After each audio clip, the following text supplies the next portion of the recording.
Beloved child, before you look at the things being shaken around you, allow me to place peace in the deepest part of your heart.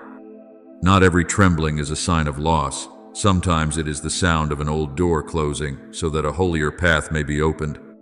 You are passing through a sacred threshold, a place where the things I have quietly prepared are beginning to find their way into your life. Therefore, do not let anxiety misinterpret what I am doing.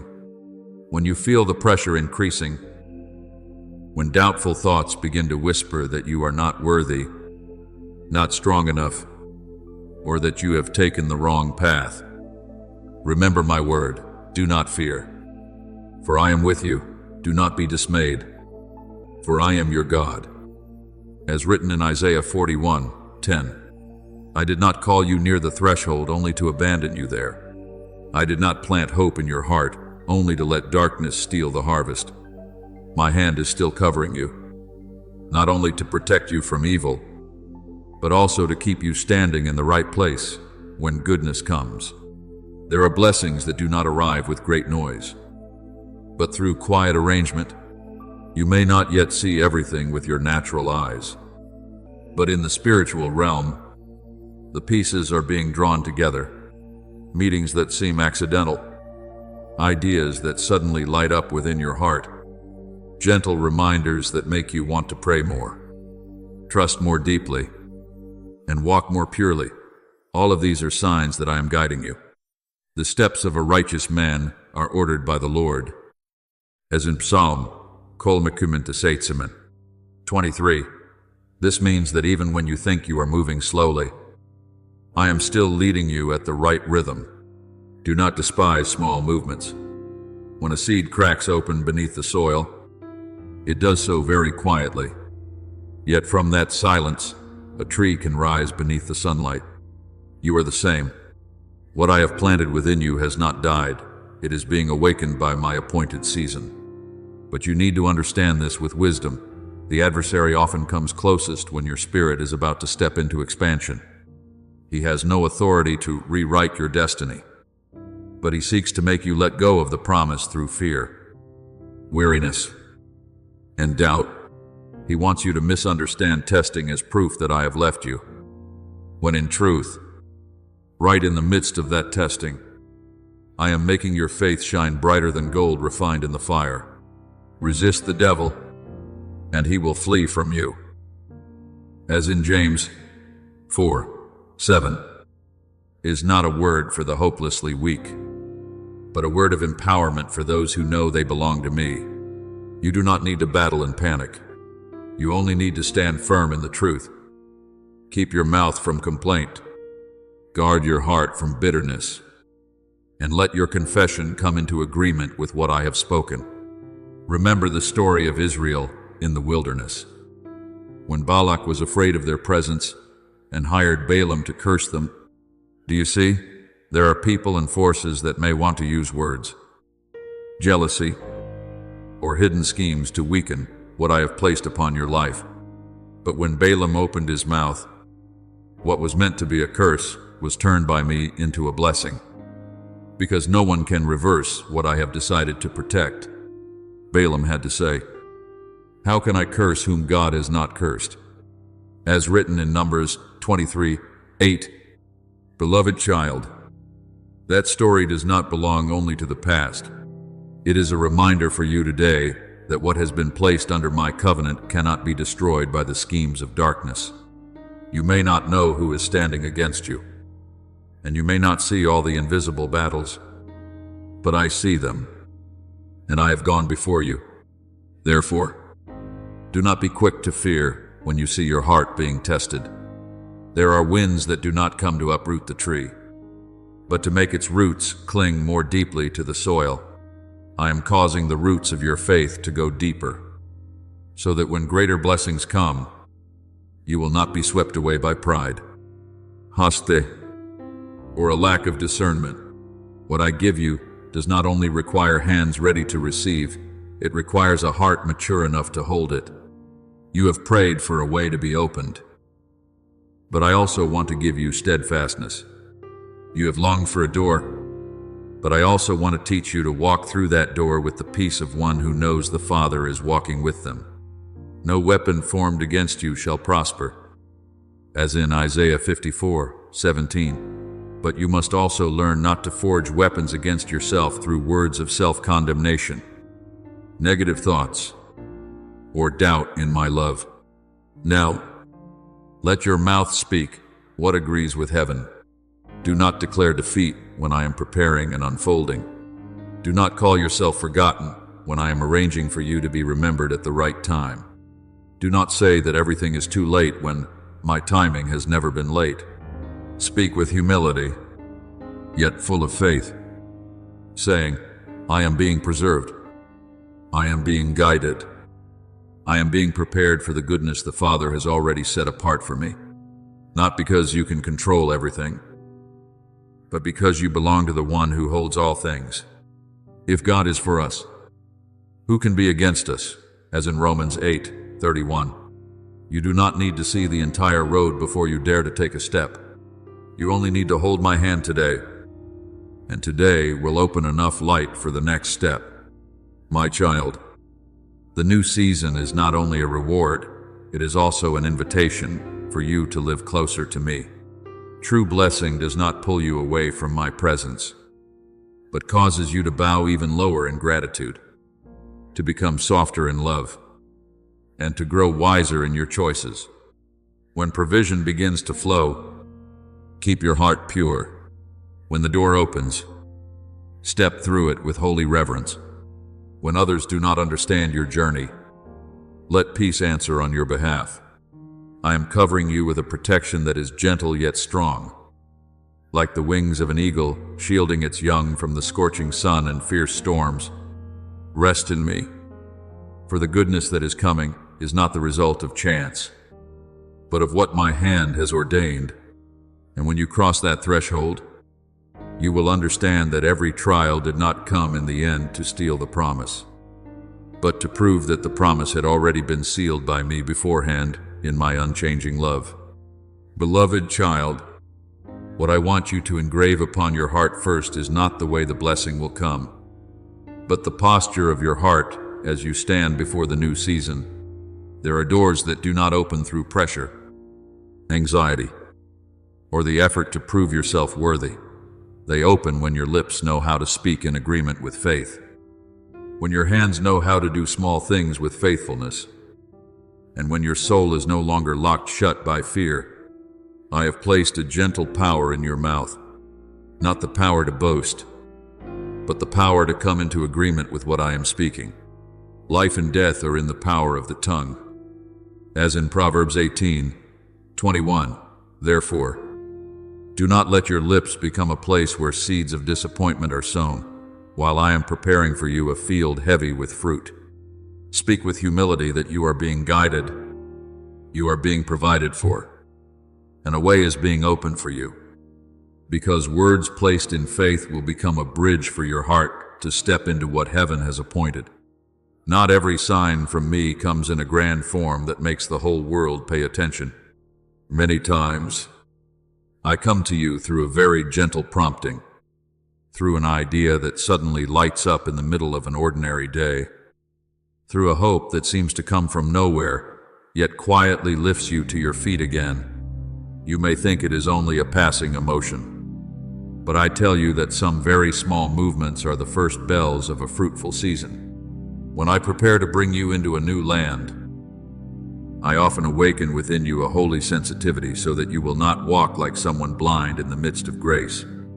Your ears shall hear a word behind you, saying, "This is the way. Walk in it." As in Isaiah 30:21, that voice does not always roar like thunder, but it is clear enough for a soul that knows how to be still and trust. Therefore, keep your heart tender, and do not be quick to dismiss the pure reminders that are stirring you to live better. Pray more deeply, forgive more quickly, and choose what is right. Beloved child, when you stand near the threshold of a new season, what I want you to guard is not only your eyes so you can see the signs, but your heart so you can understand those signs rightly. There are trials that appear not to announce that you have been abandoned, but to show you that you have been refined to the point where you can go farther. The adversary often tries to confuse you just before dawn breaks, because he knows that a soul that has learned to stay awake will no longer be easily pulled back into the old night. Therefore, when voices of doubt arise, do not be quick to accept them as truth. Let my word become louder than every noise. God is our refuge and strength, an ever-present help in trouble. As in Psalm 46:1, if I was with you in trouble, then I am even nearer to you as your new day begins to open. You do not need to tremble before pressure. You only need to recognize that such pressure stands outside the boundary of the covenant. While you are hidden in the palm of my hand, there are things I first do in the secret place before they appear in your life. A seed does not ask the soil for permission to sprout. It simply splits open quietly when the right season comes. In the same way, there are movements within you of faith suddenly shining again, a gentle gratitude rising up, an urging to live more uprightly, a sense of peace that does not depend on circumstances. All of these are traces of what I am doing. Do not despise the things that do not yet have a clear form, for the vision is yet for an appointed time, though it delays. Wait for it, because it will surely come. As in Habakkuk 2:3. That word does not teach you to wait in helplessness, but to wait in watchfulness. The watchful do not sit in fear, they cleanse their hearts, adjust their words, correct their direction, and let peace stand guard at the door of their minds. I want you to learn to distinguish between the alarm of fear and the bell of heaven. Fear makes you shrink back, makes you doubt, my goodness, and makes everything ahead look like a threat. But my bell, no matter how strong it may be, still carries holiness, hope, and light. It may awaken you, but it will not crush you. It may urge you forward, but it will not push you into chaos. When you sense something within you calling you to step out of old patterns, bring it before me in prayer. For the peace of Christ rules in your hearts. As in Colossians 3:15, that peace will help you know what comes from me and what is only darkness disguised as urgency. I do not lead you by panic. I lead you by clarity covered in love. And when you have not yet seen the outside world change, do not hastily conclude that the promise is standing still. There are seasons when I work more beneath the surface than above it. Roots go downward before branches rise upward. Your heart is the same. It must be deeply rooted in faith before it can carry the greater branches of blessing. Keep your lips pure, for your words are the place where seeds are released each day. Do not speak like someone defined by failure. Speak like one who is loved, kept, guided, and prepared. The mouth of the righteous is a fountain of life. As in Proverbs 10:11, therefore, let your mouth become a stream, not a dry well of complaint. Every word of thanksgiving you speak before seeing the result is a beautiful act of faith before me. Every time you choose trust instead of worry, you are placing your feet closer to what I have promised. Beloved child, I also want you to remember the story of Elisha's servant at Dothan. When the enemy army surrounded the city, the servant's eyes saw only danger, only chariots and troops standing against him, and his heart trembled. But Elisha did not panic. He prayed, "O Lord, open his eyes so that he may see," as written in Swy King Zipson. And when the servant's eyes were opened, he saw that the mountain was full of horses and chariots of fire all around Elisha. Do you see? The outward circumstance did not immediately change in that moment, but the inward vision was renewed. What once frightened him suddenly became small before my protection. This is what I am doing with you. I am not only changing the situation, I am also opening your spiritual eyes so you may recognize that you are not surrounded by failure. You are being covered by my presence. Therefore, do not let the tempter take the right to interpret the signals I send to you. He will try to make you think that delay means rejection, that testing is a sign you are unworthy. That silence is proof. I have gone far away, but I tell you, there are silences that are the cradle of miracles, waiting seasons that are the room where faith grows, and battles that exist only to reveal that the grace within you is stronger than the fear before you. In all these things, we are more than conquerors through him who loved us. As in Romans 8:13, you do not overcome because there is no opposition. You overcome because opposition cannot separate you from my love. What I have blessed, darkness cannot curse. What I have opened, no one has the right to close before my appointed time. Now, step into the new day with gratitude, like a cloak covering your soul. Prepare like a farmer who looks at the clouds and knows the rainy season is coming. He does not only rejoice, he also repairs the furrows, clears away the stones, prepares the seed, and guards his field. You also must reorder your mind. Release words of self-condemnation. Leave the atmosphere that dries you out, and choose to draw near to the things that nourish faith and purity. I do not want you to enter a season of abundance with a heart full of confusion. I want you to receive with the gentleness of one who has learned to trust. Do not fear, little flock, for it is your Father's good pleasure to give you the kingdom. As in Luke 6:36, you do not have to strive for what I give. You only need to open your heart. Hold fast to faith. Speak words of life, and follow me with gentle obedience. Then you will realize that the signals of today are not scattered at all. The gentle breeze, the deep bell, the prompting within your hearts, the unexpected peace in the middle of circumstances that have not yet changed, the gratitude rising before there is clear evidence. All of these are the first rays of light before dawn. I am teaching you not only to wait for the blessing, but also to become someone who can recognize, preserve, and distribute that blessing with a mature heart.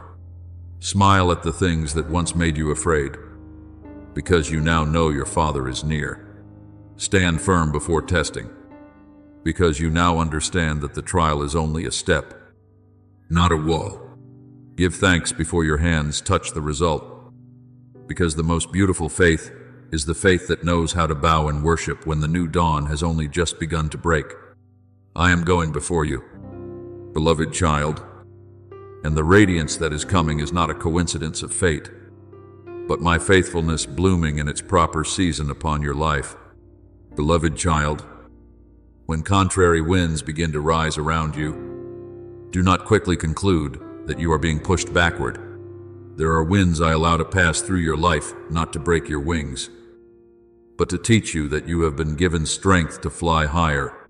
What confuses you is not always a sign of failure. Many times, it is the sound of a great threshold beginning to move. The tempter often does not come when everything is still far away, but when the promise has come close enough for your spirit to begin sensing it. He wants you to misunderstand pressure. He wants you to think opposition is proof that I have left you. But I tell you, do not fear, for I have redeemed you. I have called you by your name. You are mine. As in Isaiah 43:1, if you belong to me, then no pressure has the right to define you, and no darkness has the right to rewrite the portion I have prepared for you. I want you to look at testing with eyes cleansed from fear. Pressure is not a throne ruling over you. It is only a scale revealing the true weight of the faith within you. Gold does not lose its value when it passes through fire. On the contrary, the fire only reveals the purity hidden within it. In the same way, the situations that make you feel as though you can hardly endure are causing the things I quietly forged within you through many silent seasons to shine. The testing of your faith produces patience.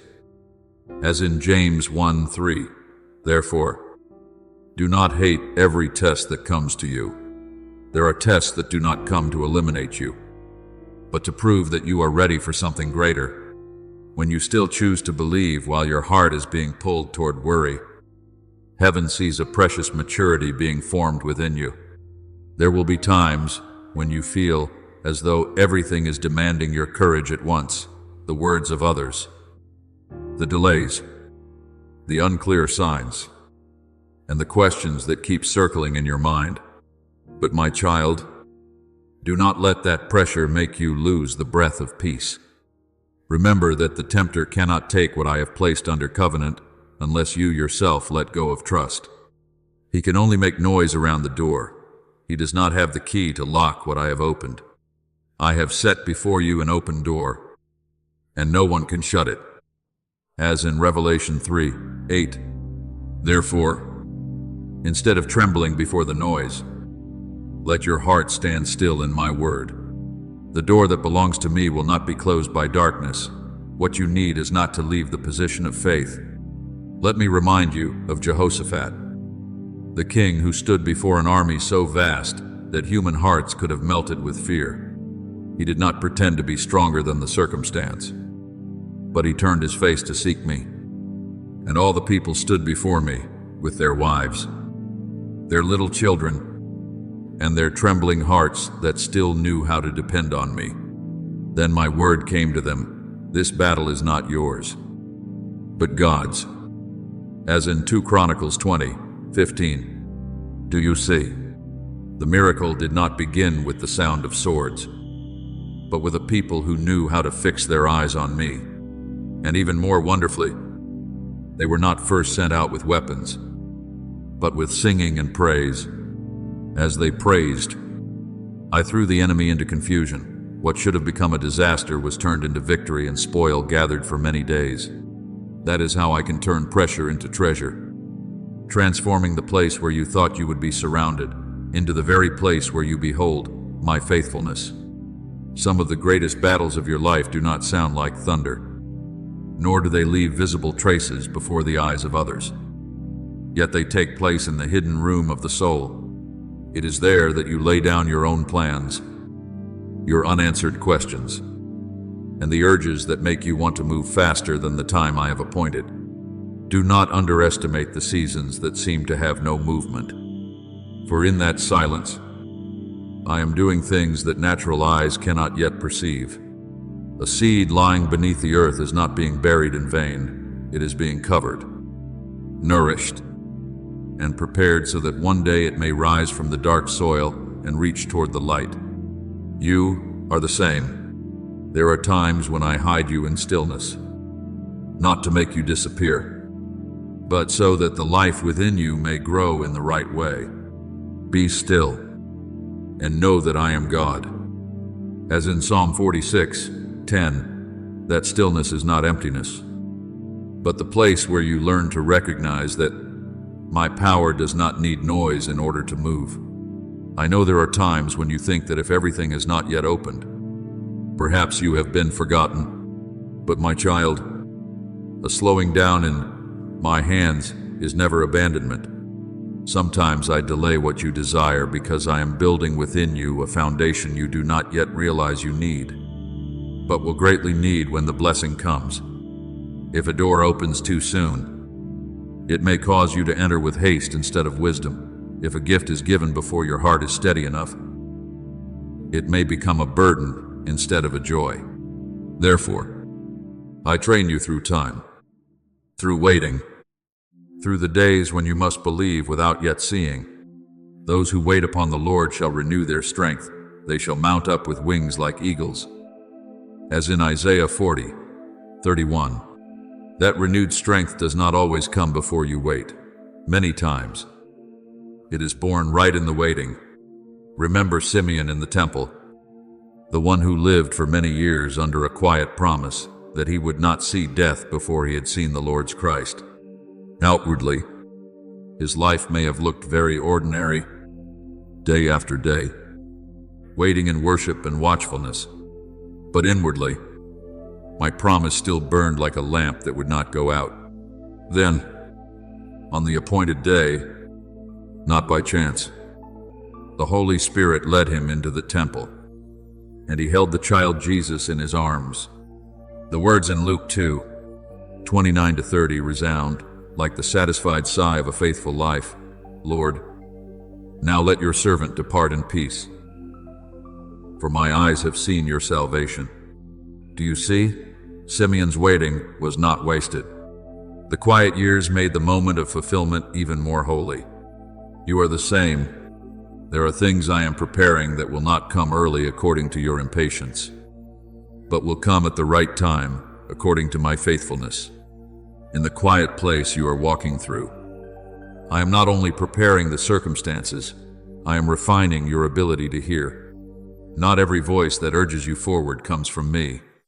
There are invitations that shine on the outside but lead you away from peace.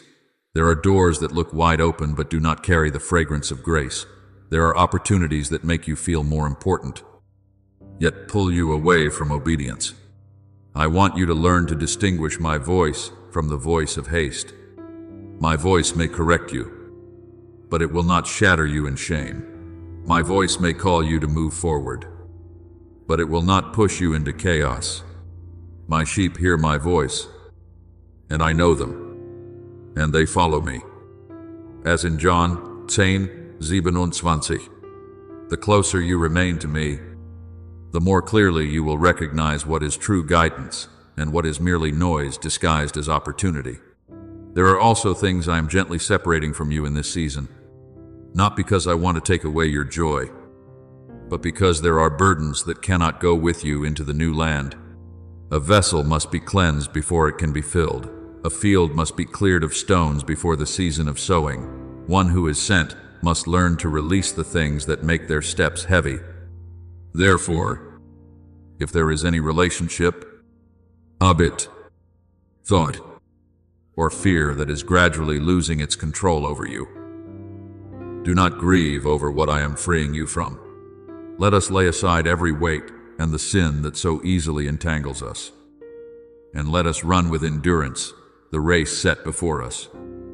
As in Hebrews 12:1, you cannot run lightly while still holding tightly to things whose season has ended.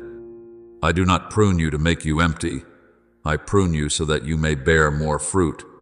My child, when the appointed time opens, you will look back and understand that not one day of waiting was wasted. Not one tear was forgotten by me, and not one time you chose to trust in silence was meaningless. The foundation stones of today may lie hidden beneath the ground, but tomorrow they will keep the house of your blessing from being shaken.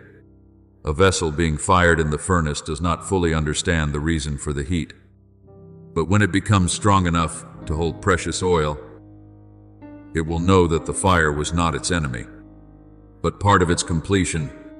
You are the same. I am making you steadier, deeper, and brighter, so that what I give will not merely come to you and stop there, but will flow through you like a healing stream to others. Rest in my preparation.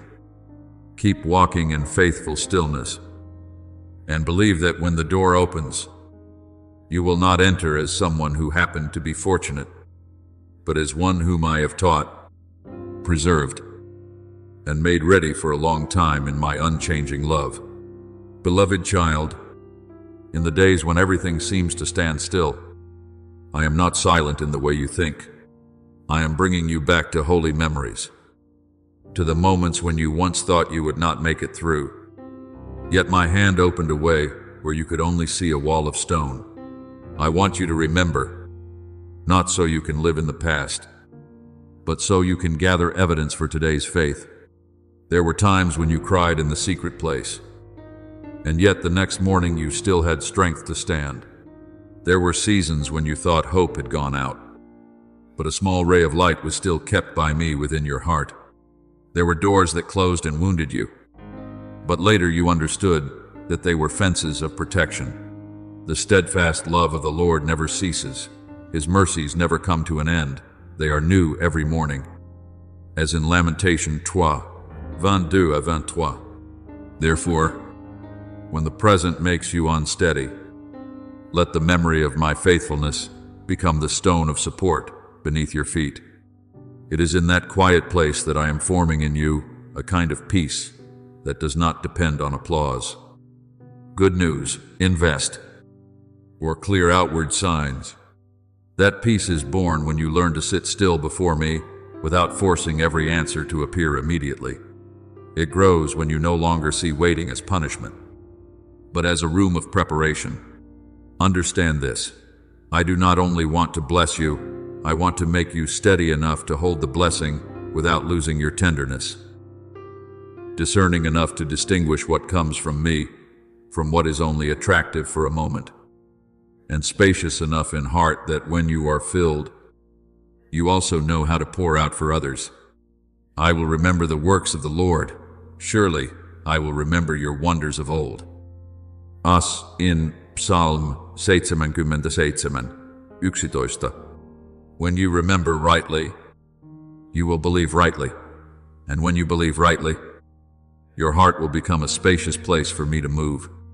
Then, from that quiet place, I begin to teach you about a key that many people hold in their hands without recognizing its value, the words upon your lips.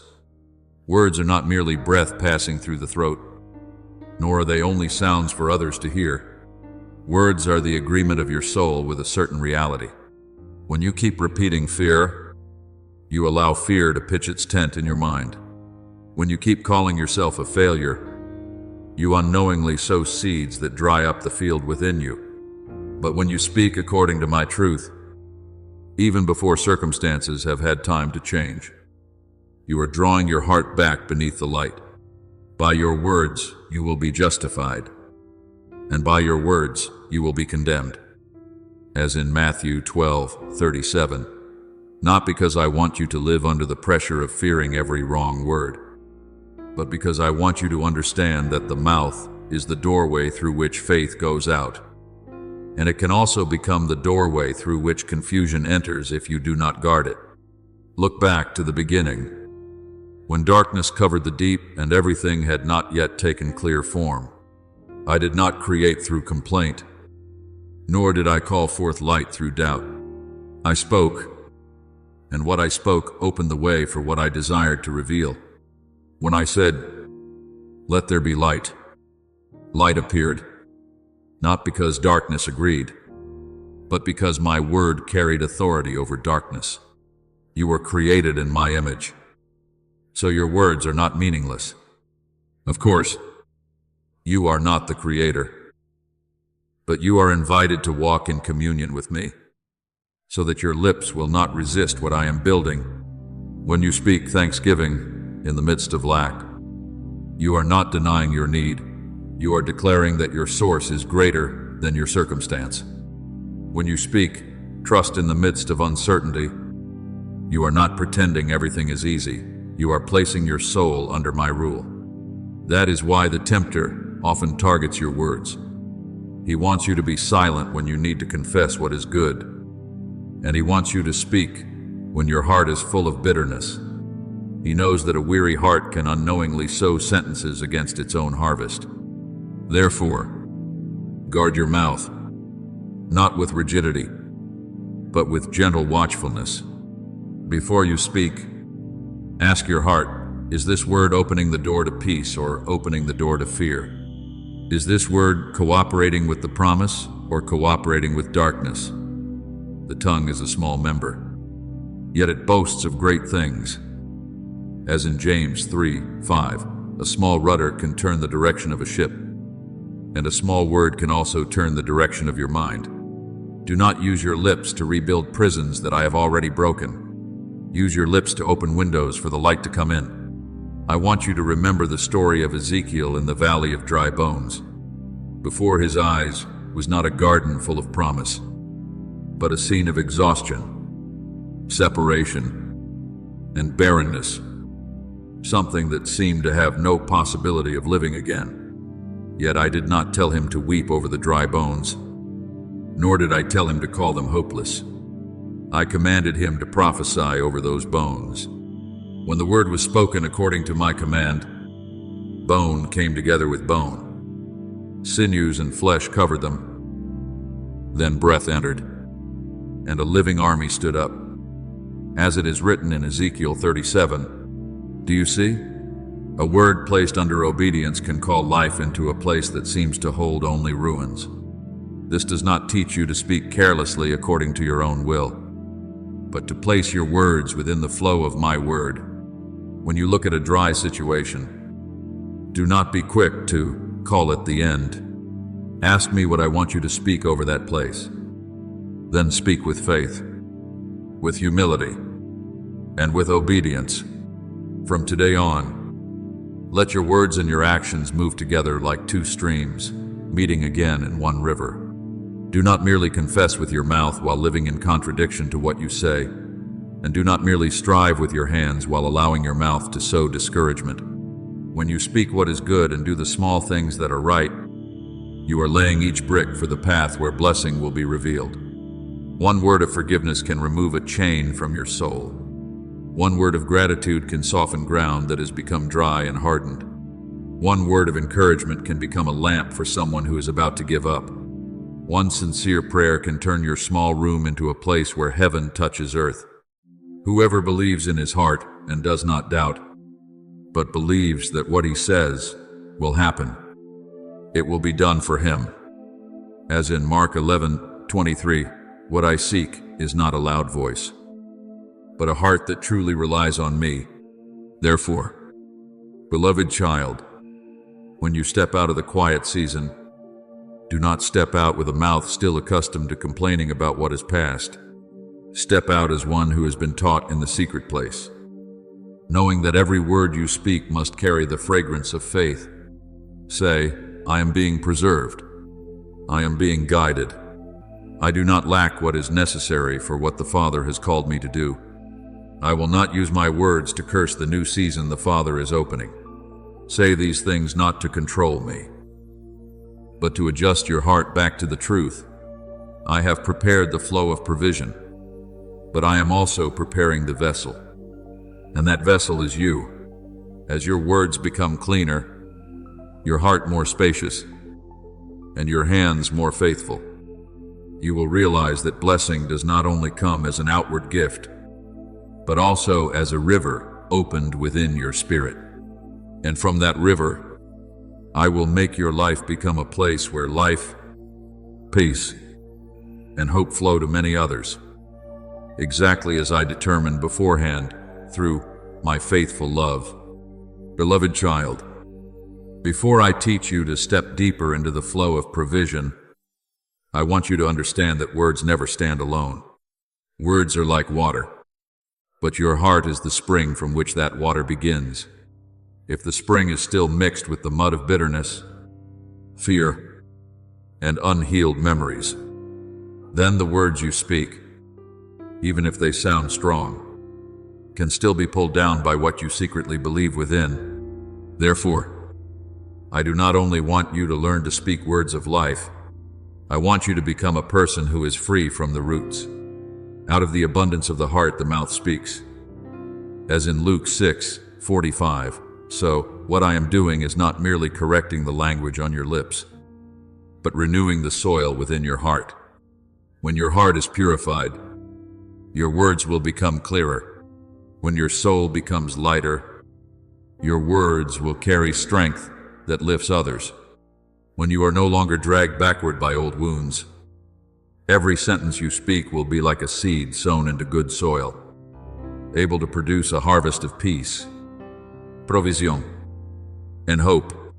There are cycles of lack that do not begin with your wallet, your circumstances, or closed doors, but with words you have become accustomed to speaking in pain. I cannot. I am not worthy. Good things are not meant for me. I am always left behind. I hear those words not to condemn you, but to heal the place from which they were born. My child, I do not want you to use your lips to continue building walls around your own soul. I have called you to step out of the narrow place. But if you keep repeating the language of captivity, It will be difficult for your heart to recognize that the door has already opened. Do not be conformed to this world, but be transformed by the renewing of your mind. As in Romans 12:2, that renewal begins when you allow me to replace limiting beliefs with my truth. You are not someone defined by the past. You are not someone who is only meant to survive from day to day. You are a child loved by me, lifted by me, prepared by me, and the words you learn to speak must come into harmony with that dignity. But for new words to take root, old things must be laid down. Forgiveness is one of the quiet yet most powerful doors I place before you. Forgiveness does not mean you call what was wrong right, nor does it mean you deny the pain that once happened. Forgiveness is when you hand the right to judge back to me, so that the one who hurt you no longer continues to rent a room in your mind. You do not forgive to make someone else's sin lighter. You forgive to make your own hands lighter. Be kind to one another, tender-hearted, forgiving one another, as God in Christ forgave you. As in Ephesians 4:32, that word is not a cold command, but a path leading you out of chains. When you release, the river of grace has room to flow through. When you stop holding tightly to the wound, I can place something new in your hands, something you could not receive while your hands were still full of bitterness. I want you to remember the story of Philemon and Onesimus. A small story, yet one carrying the power of restoration. Onesimus had once been a runaway servant, carrying failure and distance with him. But then grace touched him through the ministry of Paul. When Paul wrote to Philemon, he was not merely asking for an outward forgiveness. He was inviting Philemon to see Onesimus with new eyes, no longer as a slave, but more than a slave, as a beloved brother, as in Philemon 1:16. Do you see? Grace does not only erase a debt, grace changes the way a person is seen. Forgiveness opened a path for the relationship to no longer be defined by an old wrong, but by new restoration. I am also inviting you to do this within your own heart. Do not continue to see yourself through what has been broken. Do not see others only through what they have caused. And do not see the future through the lens of a wound. When vision is renewed, my flow of provision has room to enter the places that were once closed.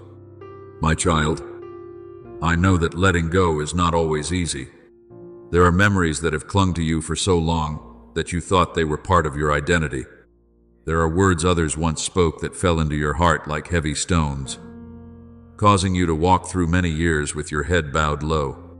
But I am bending down with you right there in that place. I do not tear from your hands the things you are not yet strong enough to release. I place my hand upon your shoulder, teach you to breathe again in peace, and then, little by little, help you realize that you no longer need to carry them. Cast your burden upon the Lord, and He will sustain you.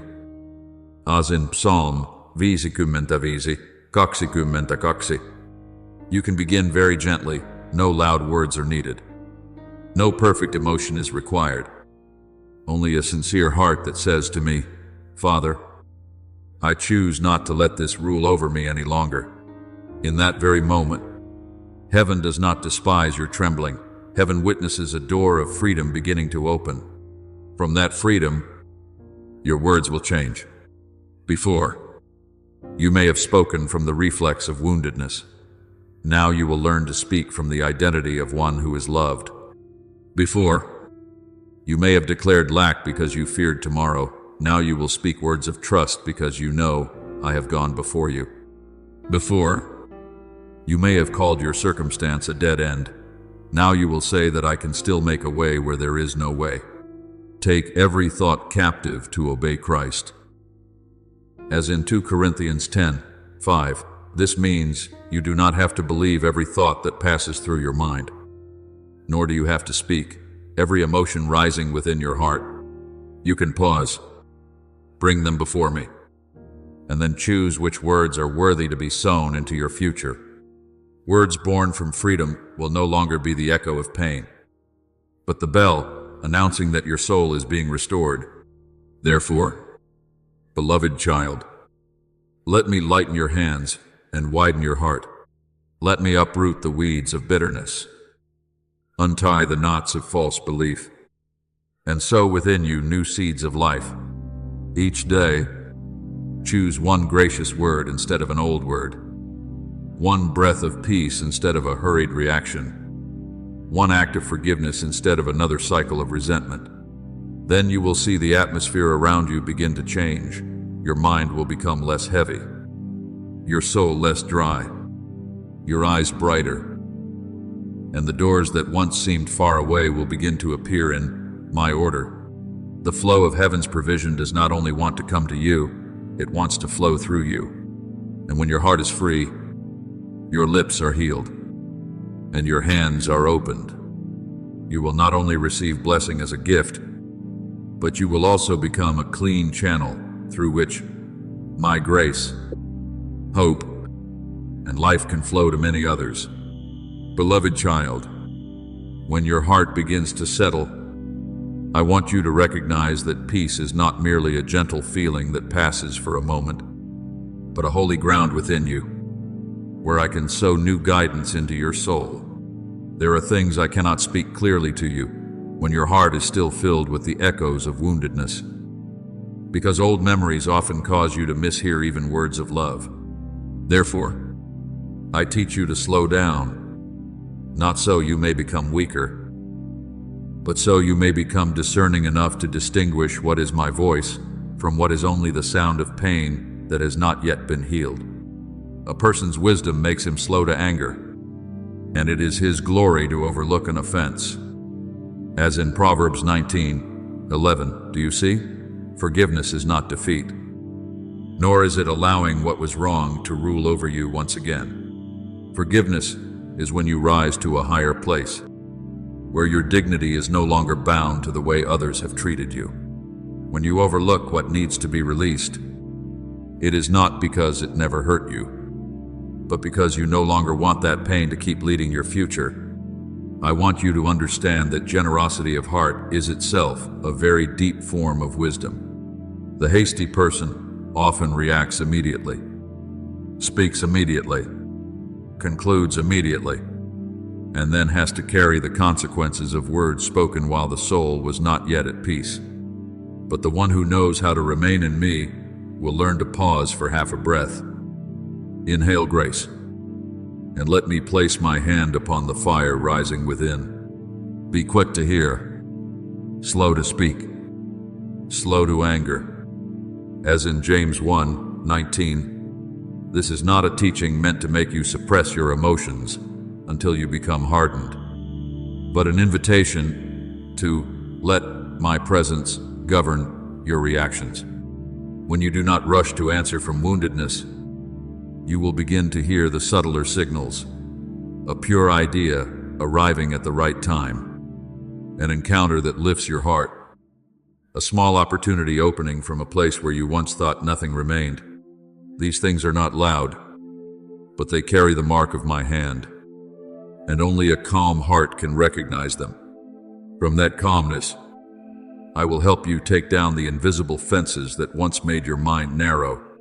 There are words you have repeated so often that you thought they were truth, but in reality, they were only echoes from seasons of lack.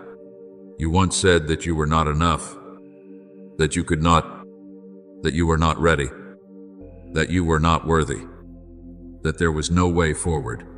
But I did not create you to live under the low roof of those declarations, for I know the plans I have for you, plans for peace and not for disaster, to give you a future and a hope.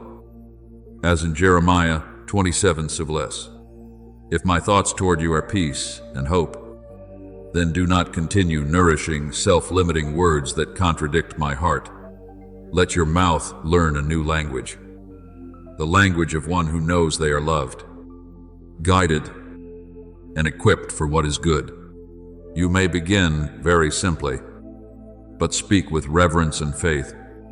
Say that you open your heart to receive the provision I give each day, not as one gambling on luck, but as a child who trusts their father. Say that you are equipped by me to steward good things with wisdom, humility, and endurance. Say that your mind is being renewed. So ideas that serve, build, and heal will come to you at the right time. Say that you no longer live according to the pattern of lack, but are learning to walk in abundance with order, purpose, and gratitude. A gentle tongue is a tree of life, as in Proverbs 15:4. Therefore, let your words become a green tree within your soul, giving shade to you and to those I place near you. Those words are not empty magic, but the agreement of your heart with the truth I am sowing. Remember the story of Joseph, the one who was sold by his own brothers, misunderstood, imprisoned, and made to pass through years that seemed as though the promise had been buried. If Joseph had allowed bitterness to rule his words and choices, he could have lost the discernment needed for the day of his elevation. But when the appointed time came, instead of using power to take revenge, he looked at his brothers through the lens of heavenly wisdom and said, "You meant evil against me, but God meant it for good." As in Genesis 50:20. Do you see? Forgiveness did not make Joseph small. It revealed the nobility I had refined within him. It was precisely a heart not bound by resentment that helped him become a source of rescue for many people during the famine. You are the same. When you forgive, you do not only release the past, you open the way for the future I desire to flow through you. Therefore, each morning, while the new day is still soft like dawn, place a few bright words into the foundation of your soul. Do not begin the day with sentences that drain life from you, but with holy declarations. You are being preserved. You are being taught. You are being enlarged. You are being led into goodness in its proper season. And when evening falls, before darkness settles over the weariness of the long day, return to me with gratitude. Review the words you have spoken, not to condemn yourself, but to learn how to guard the spring within. If you have spoken something heavy, bring it before me, so I may wash it clean and teach you to sow again with words of life. Let the words of my mouth and the meditation of my heart be pleasing in your sight. As in Psalm 19:14. This is a beautiful prayer for one who desires to live in the atmosphere of heaven. Then you will see that as your heart becomes wider, your words brighter, and your reactions slower in grace. The doors meant for you will not need to be forced open. What belongs to my season will open in my order. What does not belong to you will depart without making you afraid anymore. You will walk more lightly, hear more clearly, choose more wisely, and receive what is good with hands that no longer tremble because of the past. Let forgiveness become a quiet fragrance in your life. Let your words become a healing stream, and let your daily affirmations of faith become bright stones, building a new foundation. I am with you in that process. Patient, kind, and full of joy, because I see ahead what you do not yet see, a life being enlarged, a soul being set free, and a season of blessing coming at the right time, in the right way, under my loving guidance. Beloved child, hear me speak very gently to your heart. Forgiveness and the renewal of belief are not two separate things, like two roads far apart, but two streams flowing together toward a bright place I have prepared for you. When you forgive, you remove from your heart the anchors that have held you to the old shore. When you change your beliefs, you open doors in your mind so new light can enter. A heart still heavy will find it hard to believe that good things are coming. A mind still bound by old words will find it hard to live in generosity. But when you allow me to heal both of those places, Your heart and your mind begin to move in harmony. Like softened soil receiving gentle rain, trust in the Lord with all your heart, and lean not on your own understanding. As in Proverbs 3:5, that word does not only teach you to trust me when everything is easy to understand, but also teaches you to release the old ways of seeing that once caused your soul to close itself off. I am not bringing you into a new season with an old heart full of defenses. I am renewing you from within so that what I give may have a lasting place to dwell. There are people who want to receive blessing but do not want to be transformed, who want the door to open while still holding on to the rusty key of the past. But you are different. I am calling you into deeper maturity. You will begin to realize that you no longer react from your wounds as you once did. Perhaps in the past, one careless word would make you shrink back. One small delay would make you think you had been forgotten. One unopened door would make you conclude that I had not heard your prayer.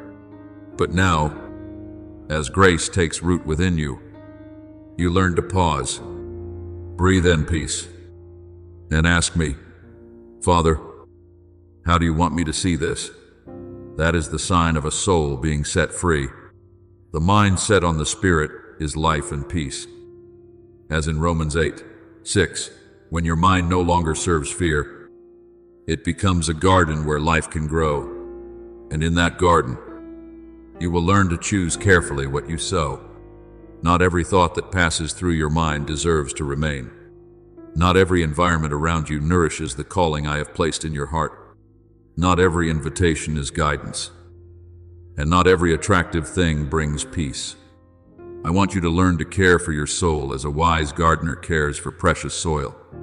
Such a gardener does not only rejoice when good seed is sown, but also pulls up weeds before they choke the young roots. Guard your heart above all else, for from it flow the springs of life.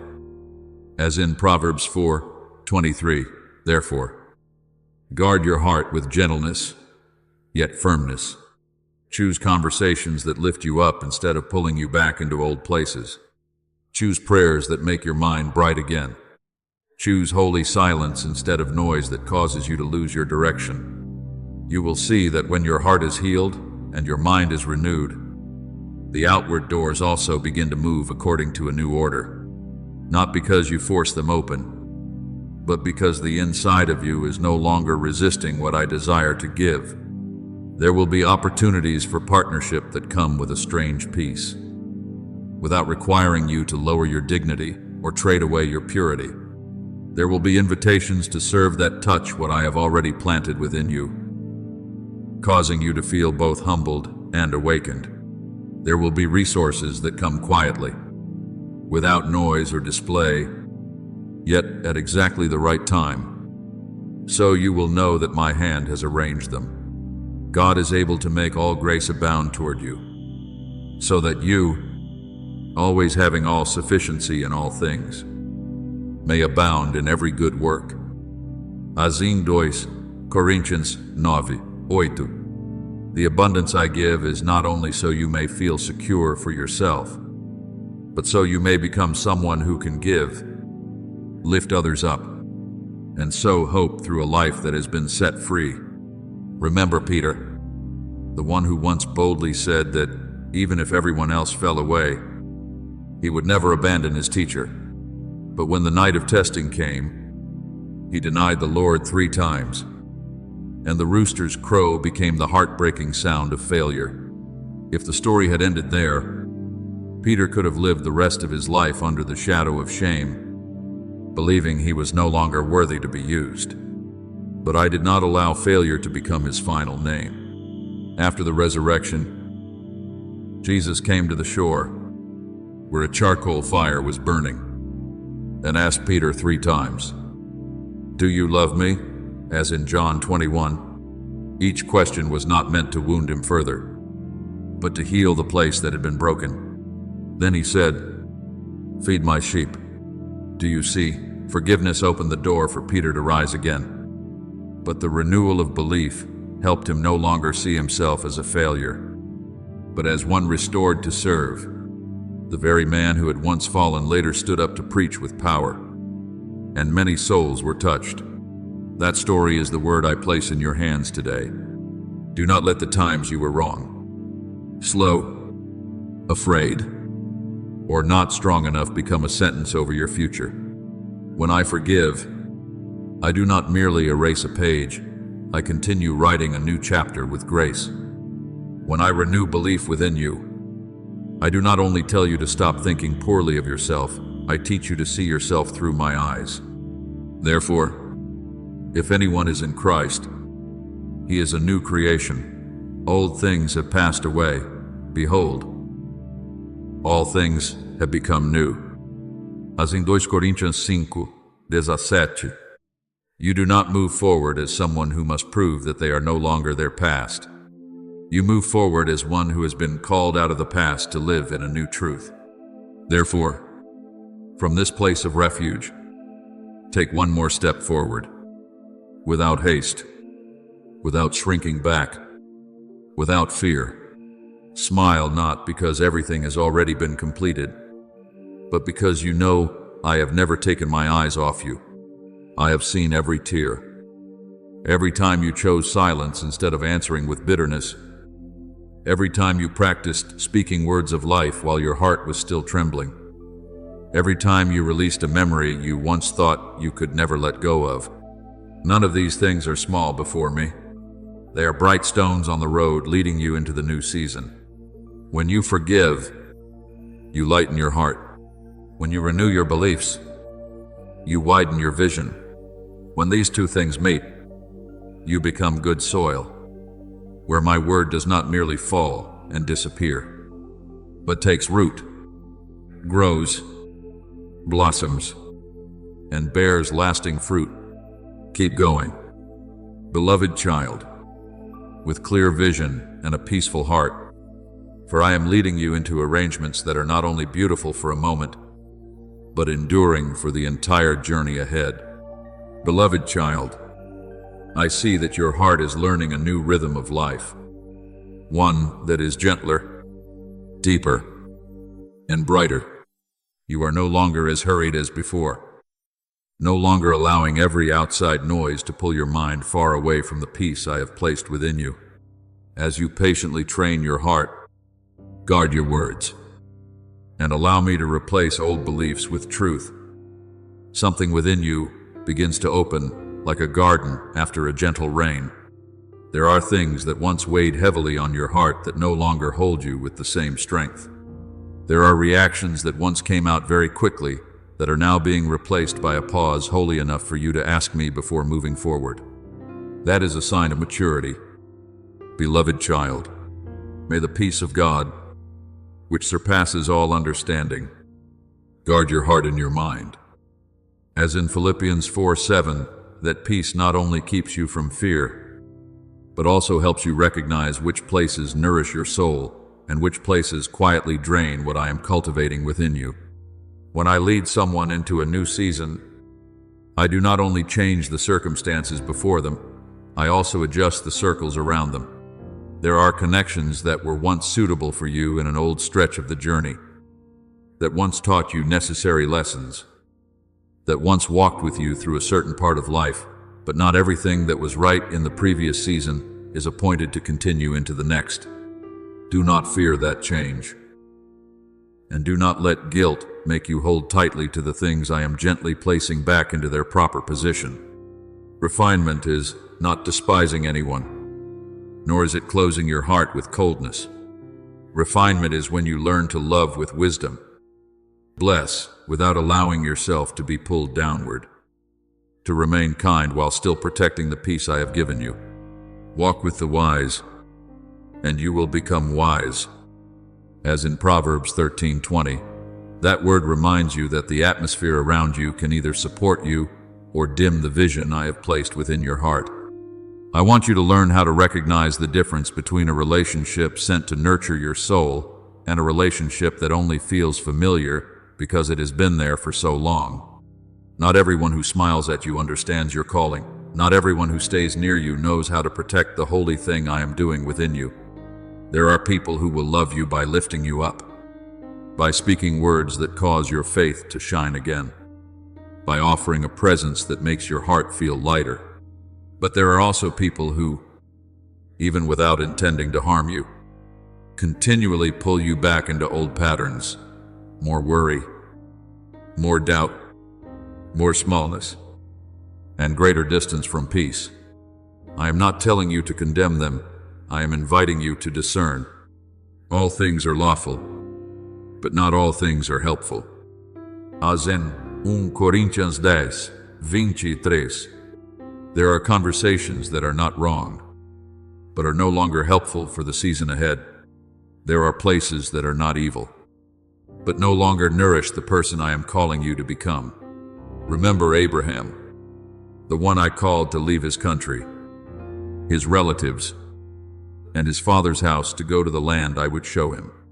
That calling was not only a geographical journey, it was a separation from an old environment in order to step into a new covenant. Lot, when he traveled with Lot, the time came for the two of them to separate because the land could not support both of their flocks, and conflict began to arise between their servants. Abraham did not strive, did not complain, and did not hold on to Lot out of fear of lack. He spoke in a spirit of peace, saying there should be no strife between them, and then allowed Lot to choose first. As written in Genesis 13, do you see? A person who truly trusts me to provide does not need to cling to every connection out of fear. After Lot departed, I told Abraham to lift up his eyes and look north, south, east, and west, because the land would be given to him and to his descendants. There are promises that can only be heard more clearly after you know how to release an attachment that has completed its role. Therefore, beloved child, do not be afraid when I bring you into a season of reordering. There may be relationships that are no longer as close as before, not because love has disappeared, but because the direction has changed. There may be conversations you no longer want to join, not because you have become proud, but because your spirit has learned to recognize what drains you. There may be spaces that once felt familiar but now no longer carry peace. And you will feel me gently calling you to step out. Do this with tenderness. Do not leave with bitter words. Do not close the door with contempt. Let everything be placed back into my hands. For if it is possible, as far as it depends on you, live at peace with everyone. As in Romans 12, Arten. Peace does not always mean remaining as close as before.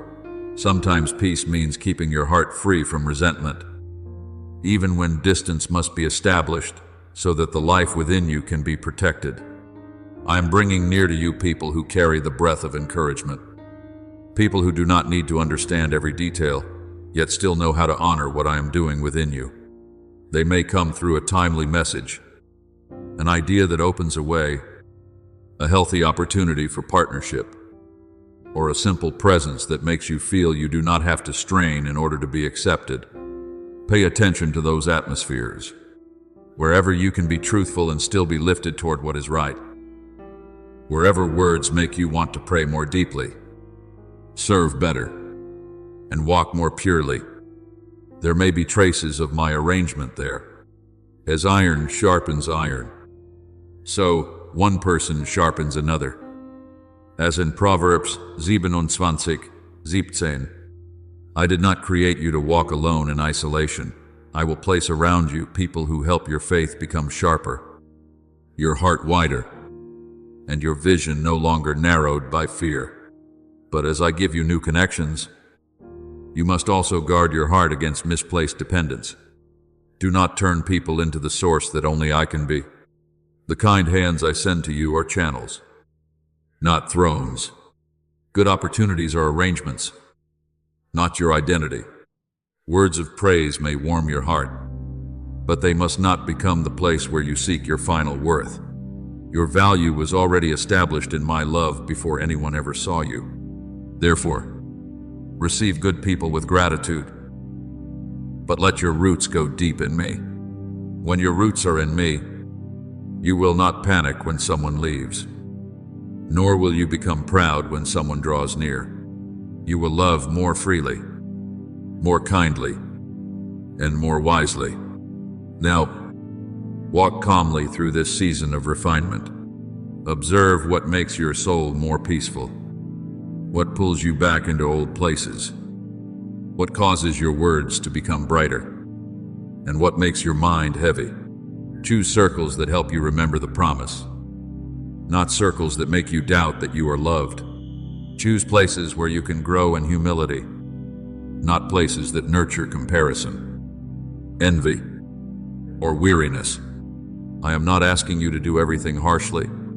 I am simply inviting you to walk in holy wisdom. Then you will see that when your heart is light, your mind is clear, your words are gracious, and the environment around you is set back into proper order. The harvest will come gently. The branches around you will seem to bend in welcome, not because you forced anything, but because you allowed me to prepare the soil. Choose the good seed, lead the healing waters, and place the right people at the right time along your journey. Keep walking, beloved child, with a peaceful smile, because I am quietly making the connections around you into resting places of encouragement and leading your life into abundance protected by wisdom, love, and grace. Beloved child, I want you to sit very still with this word, because this is a thin yet deep knot, one that can silently keep you standing outside a door I have already opened. There are people who are not as afraid of lack as they are of being entrusted with much. They have grown accustomed to living within just enough so they will not be noticed, accustomed to shrinking back so they will not have to carry greater responsibility, accustomed to thinking that abundance will draw them away from me, harden their hearts, or sweep them into things that are not pure. But, my child, abundance itself does not cause your soul to lose its way. What causes you to lose your way is forgetting who your source is. If you receive without remembering me, blessing can become a burden. But if you receive with reverence and gratitude, what I place in your hands will become a healing river, flowing through you to water many dry lands. Remember the Lord your God, for it is He who gives you the power to get wealth. As in Deuteronomy 8:18, that word does not deny provision, but places provision back on its rightful throne. Every good thing comes from me, and every good thing must return to serve my loving will. I do not call you into abundance so you can build a tower for your ego, nor do I enlarge your life so you can look down on others. Abundance in the hands of an unhealed heart can become noise, but abundance in the hands of a worshiping soul becomes support and uplift. Therefore, I am not only preparing resources for you, I am preparing you for the resources. I am teaching you to receive without clinging, to have without becoming proud, to steward without fear, and to give without panic. God is able to make all grace abound toward you, so that you, always having all sufficiency in all things, may abound in every good work. As in 2 Coríntios 9:8. Do you see? The abundance I give always carries a double rhythm, enough for you to stand steady, and overflow for you to do good works. I do not want you suffocating in lack, nor do I want you asleep in wealth. I want you awake in the role of a faithful steward. Perhaps there is still a small voice in your heart whispering, if you receive much, you will lose humility. But I ask you, beloved child, is true humility the refusal of what I give, or the receiving of it with clean hands and a bowed heart? When Peter saw the miraculous catch of fish, so great that the boats were almost sinking, he did not become arrogant. He fell down before Jesus and recognized the holiness of the one standing before him. A great blessing does not necessarily make people proud. Sometimes it makes them astonished before grace. What matters is whether you allow provision to lead you nearer to me or farther from me. Seek first the kingdom of God and his righteousness, and all these things will be added to you. As in Matthew 6:33, when the order within your heart is right, the things that are added will not take my place, but will serve what I am building through your life. I want you to learn a new language about resources, not the language of hoarding and fear, nor the language of display and arrogance, but the language of service. Tell your heart that you receive so you can care better. You have so you can give more wisely. And you are enlarged so you can become a place where others find hope. When you see money, opportunities, skills, relationships, and influence as streams entrusted to you, you will no longer fear them. Water that is trapped for too long becomes stagnant, but water flowing in the right channel brings the land back to life. The generous soul will prosper, and whoever waters others will also be watered. As in Proverbs 11:25, this is not a temptation for you to give in order to gain a selfish reward, but a law of my kingdom. What is held in love will multiply, and what is shared in faith will not run dry in the way you fear. Remember Barnabas, the one who was called the son of encouragement. In Acts 4, when the community of believers was in need, he sold a field and brought the money and laid it at the apostles' feet. Look carefully at that story. He had possessions, but possessions did not possess him. He did not allow wealth to become a private fortress, but turned it into a bridge that strengthened the body of Christ. That is why his name is not remembered as someone who merely had much, but as someone who knew how to use what he had to encourage, build up, and open the way for others. Later, Barnabas also supported Paul when many people doubted him, and he walked with him in the work of mission. Do you see? A generous heart does not only share money, it shares faith, opportunity, support, and a place for others to grow. That is the image of abundance that has been sanctified. Therefore, do not let the tempter turn abundance into something frightening in your mind. He wants you either to greedily chase after it or to fearfully run away from it. Both will pull you out of freedom. I am not calling you to desire blessing more than the one who blesses. But neither do I want you to pretend to be holy by refusing what I desire to entrust to you to steward. To whom much has been given, much will be required. As in Luke 6:40, that word is not meant to make you tremble under pressure, but to remind you that enlargement always comes with maturity. When I entrust more, I also give more wisdom. When I open more doors, I also teach you more deeply how to walk. When I increase resources, I also deepen compassion, so that what comes to you will not stop with you. Now, let your heart be freed from that hesitation. Speak in peace and say, I am not afraid of the good things the Father gives, because I will keep my heart close to Him. I am not afraid of resources, because I will use them to serve life. I am not afraid of being enlarged, because I know my roots must grow even deeper in my presence. Begin to look at every opportunity with a holy question. Can this help me love better, serve more faithfully, and support someone more deeply? When that question becomes the compass within your heart, abundance will no longer be a wave that carries you away, but a river I use to bring life to dry places. Open your heart, beloved child. I do not give in order to draw you away from me. I give so you may know that I am a generous Father, and so that through you, many others may also taste my kindness, my support, and my gentle light. Beloved child, there are movements of mine that do not come like thunder on a mountain, but like a very soft breath touching still water. The one who lacks watchfulness will overlook them because they seem too ordinary. But the one who has learned to remain in me will recognize that before every great dawn, there are often very small signs. I do not always open a new season with a resounding trumpet. many times, I begin with an inexplicable peace. A gentle idea, just bright enough to guide the way. A prompting that makes you want to do what is more righteous than yesterday. Your word is a lamp to my feet and a light to my path. As in Psalm 119, 105, that lamp does not always illuminate the entire road, but it gives enough light for the next step.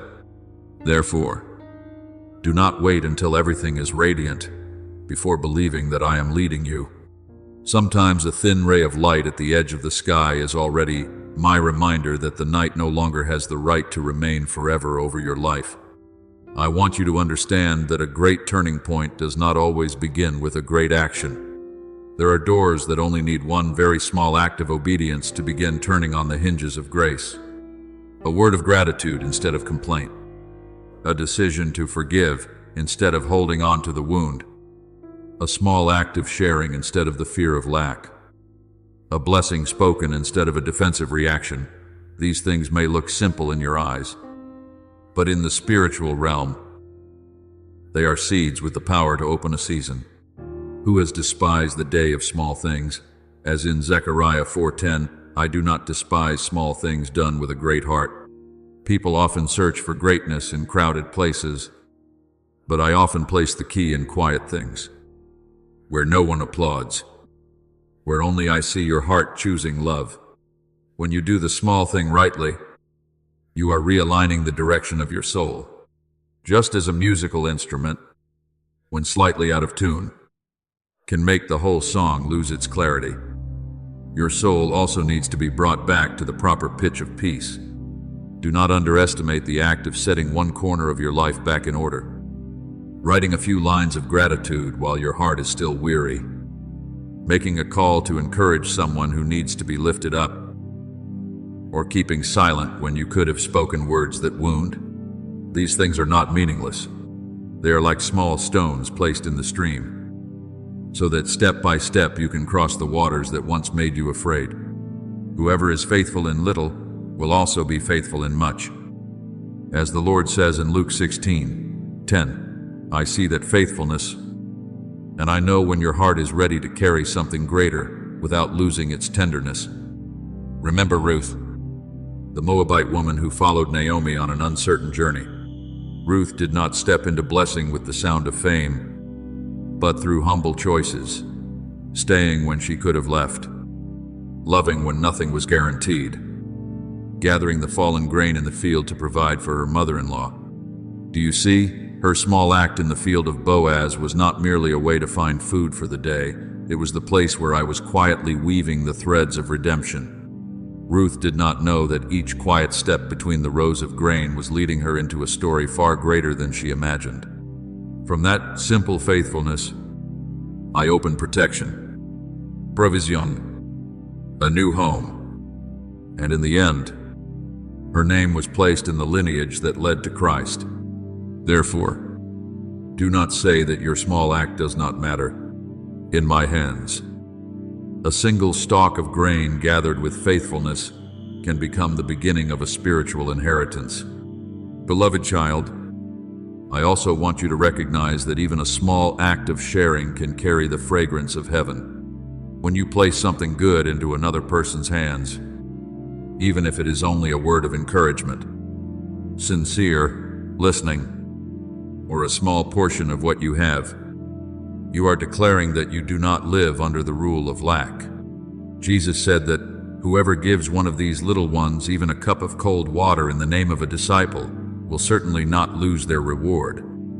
As in Matthew 10:6, I do not measure love by the size of the gift, but by the purity of the heart that gives.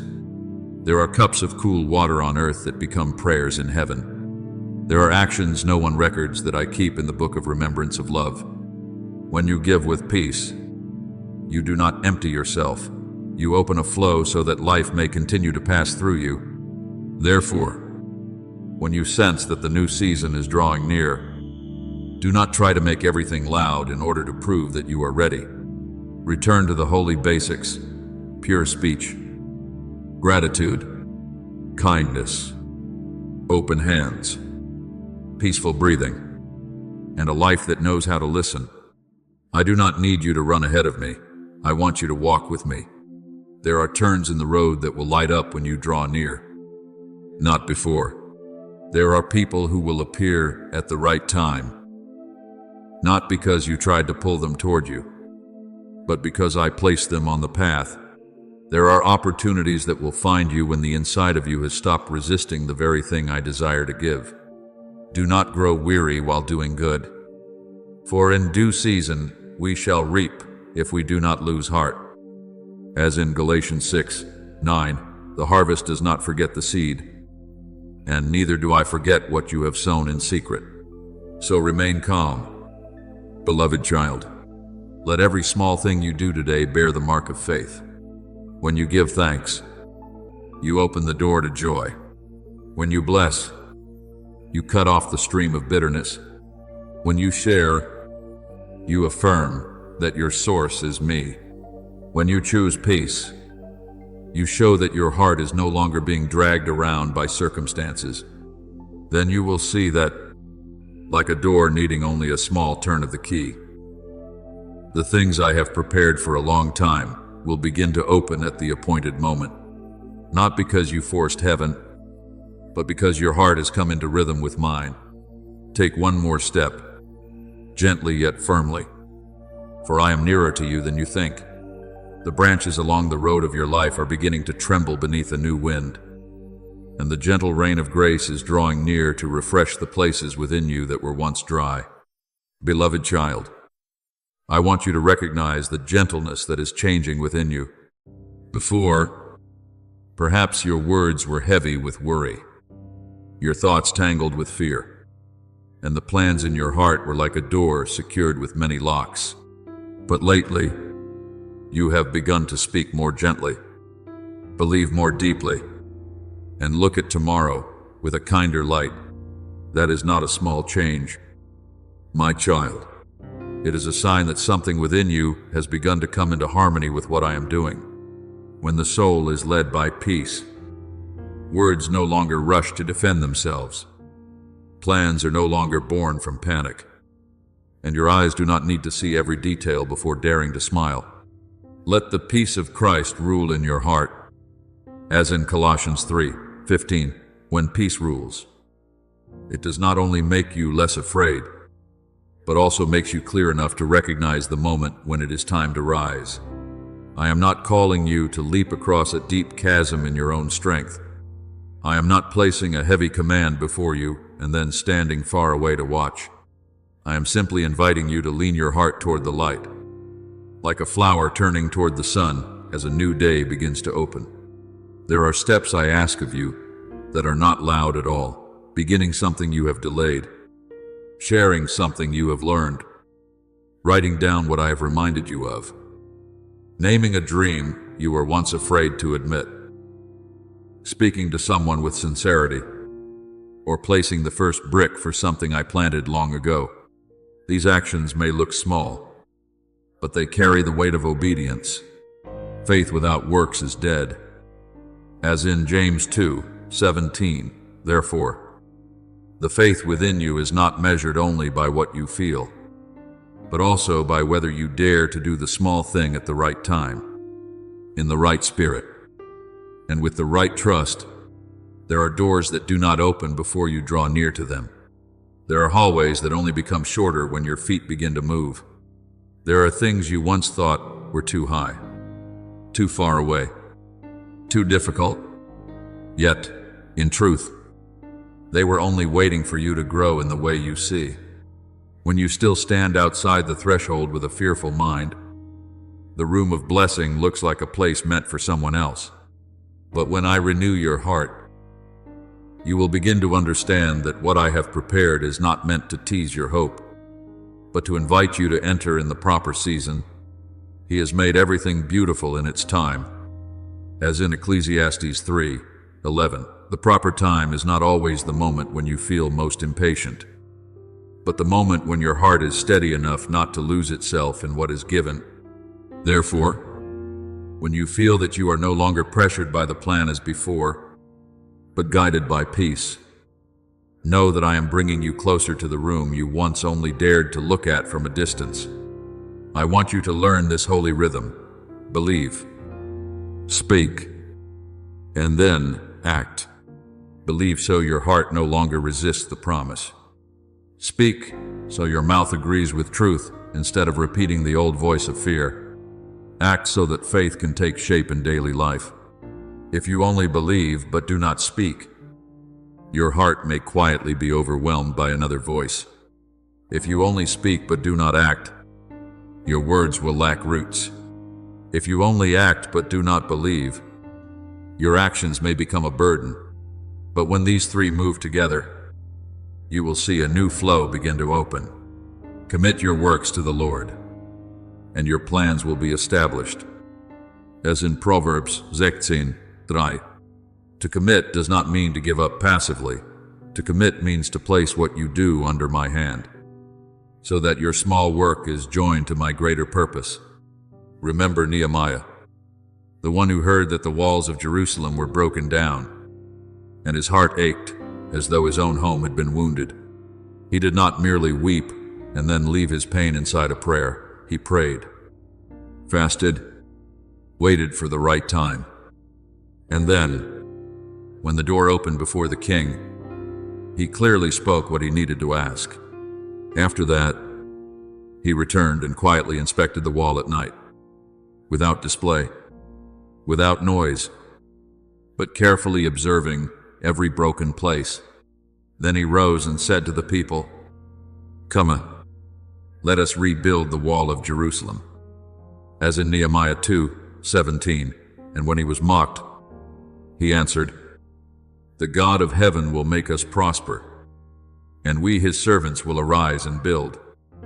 As in Nehemiah 2:20. Do you see, the miracle is not only found in the prayer, but also in the moment when someone who has been awakened dares to speak what is right and begins to build what has been revealed. That story is a reminder for you today. Perhaps in your life there are also walls that have fallen: confidence, hope, disciplina, relationships, dreams, or a part of your identity that you thought had been lost. I am not telling you to rebuild everything in one day. I am only telling you to begin with the section of the wall before you. Pick up the first stone. Repair one habit. Write the first page. Send the first word. Share what you have learned with a humble heart. Step into the room through one small action, instead of standing outside and imagining that you are not worthy. The Lord will perfect that which concerns you.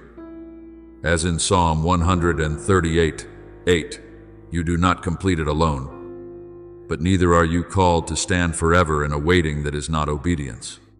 Beloved child, when you begin to act in peace, you will see every measure become gentler. What once overwhelmed you will be divided into small steps that can be done. What once looked like a mountain will appear as a path with each bend unfolding in its time. I do not want you to become so obsessed with the outcome that you lose the joy of the process. The baker is not afraid of each handful of flour, because their hands have become familiar with patience. The sower does not dig up the soil every hour to check whether the seed is sprouted, because they understand that harvests require time. You are the same. Do your part with faithfulness. Then let me do my part in the places you cannot see. For it is God who works in you both to will and to do according to his good pleasure. As in Philippians 2:13, even the desire within you to do what is right is a trace of my grace moving. So take one more step, beloved child. Do not wait until your heart no longer trembles before you begin. Begin within my arms, and the trembling will learn to become still. Do not wait until everyone understands before you share. Speak what I have placed within you with purity and humility. Do not wait until you feel perfect before stepping into what has been quietly forming. Let today's obedience become the first embroidered thread on the robe of a new day. Then, one day very soon, you will look around and realize that you are no longer standing outside the threshold. You are already inside the room where preparation is being fulfilled. not because you pushed the door open by your own strength, but because you believed, spoke, acted, and allowed me to turn that very small key at the right time. Be at peace, for I am turning your simple steps into the entrance of a spacious season, where what you once prayed for in secret will begin to take shape beneath the light of my faithfulness. Beloved child, I know there are days when you wish you were given a very clear map, where every turn was already marked. Every resting place had a name, and every waiting space had a reason, so you would not have to wonder. But today, instead of placing the map of the entire journey in your hands, I place a holy compass within your heart. That compass does not point the way through noise, nor does it lead you by pressure. It turns toward peace, toward kindness, toward what makes your soul brighter. When you choose a gentle word instead of a harsh one, a good action instead of a hurried reaction, trust instead of control, the needle within your heart turns back in the right direction. You will show me the path of life. As in Psalm 16:11, that path does not always appear in full, but each step will become bright as you walk in my presence. Do not be afraid when you cannot yet see the whole shore, because you are not called to know every distance. You are called to hold my hand through each movement. There are times when the strength I teach you does not look like what the world imagines. The world often thinks strength must be loud, must win immediately, must grip the ropes tightly so no one can shake it. But I tell you that gentleness is also a very deep form of power. A gentle person is not weak. That person has learned to place strength under the rule of love. Such a person does not need to strike every edge in order to prove their presence, because a presence soaked in peace will open the way on its own. Blessed are the meek, for they shall inherit the earth.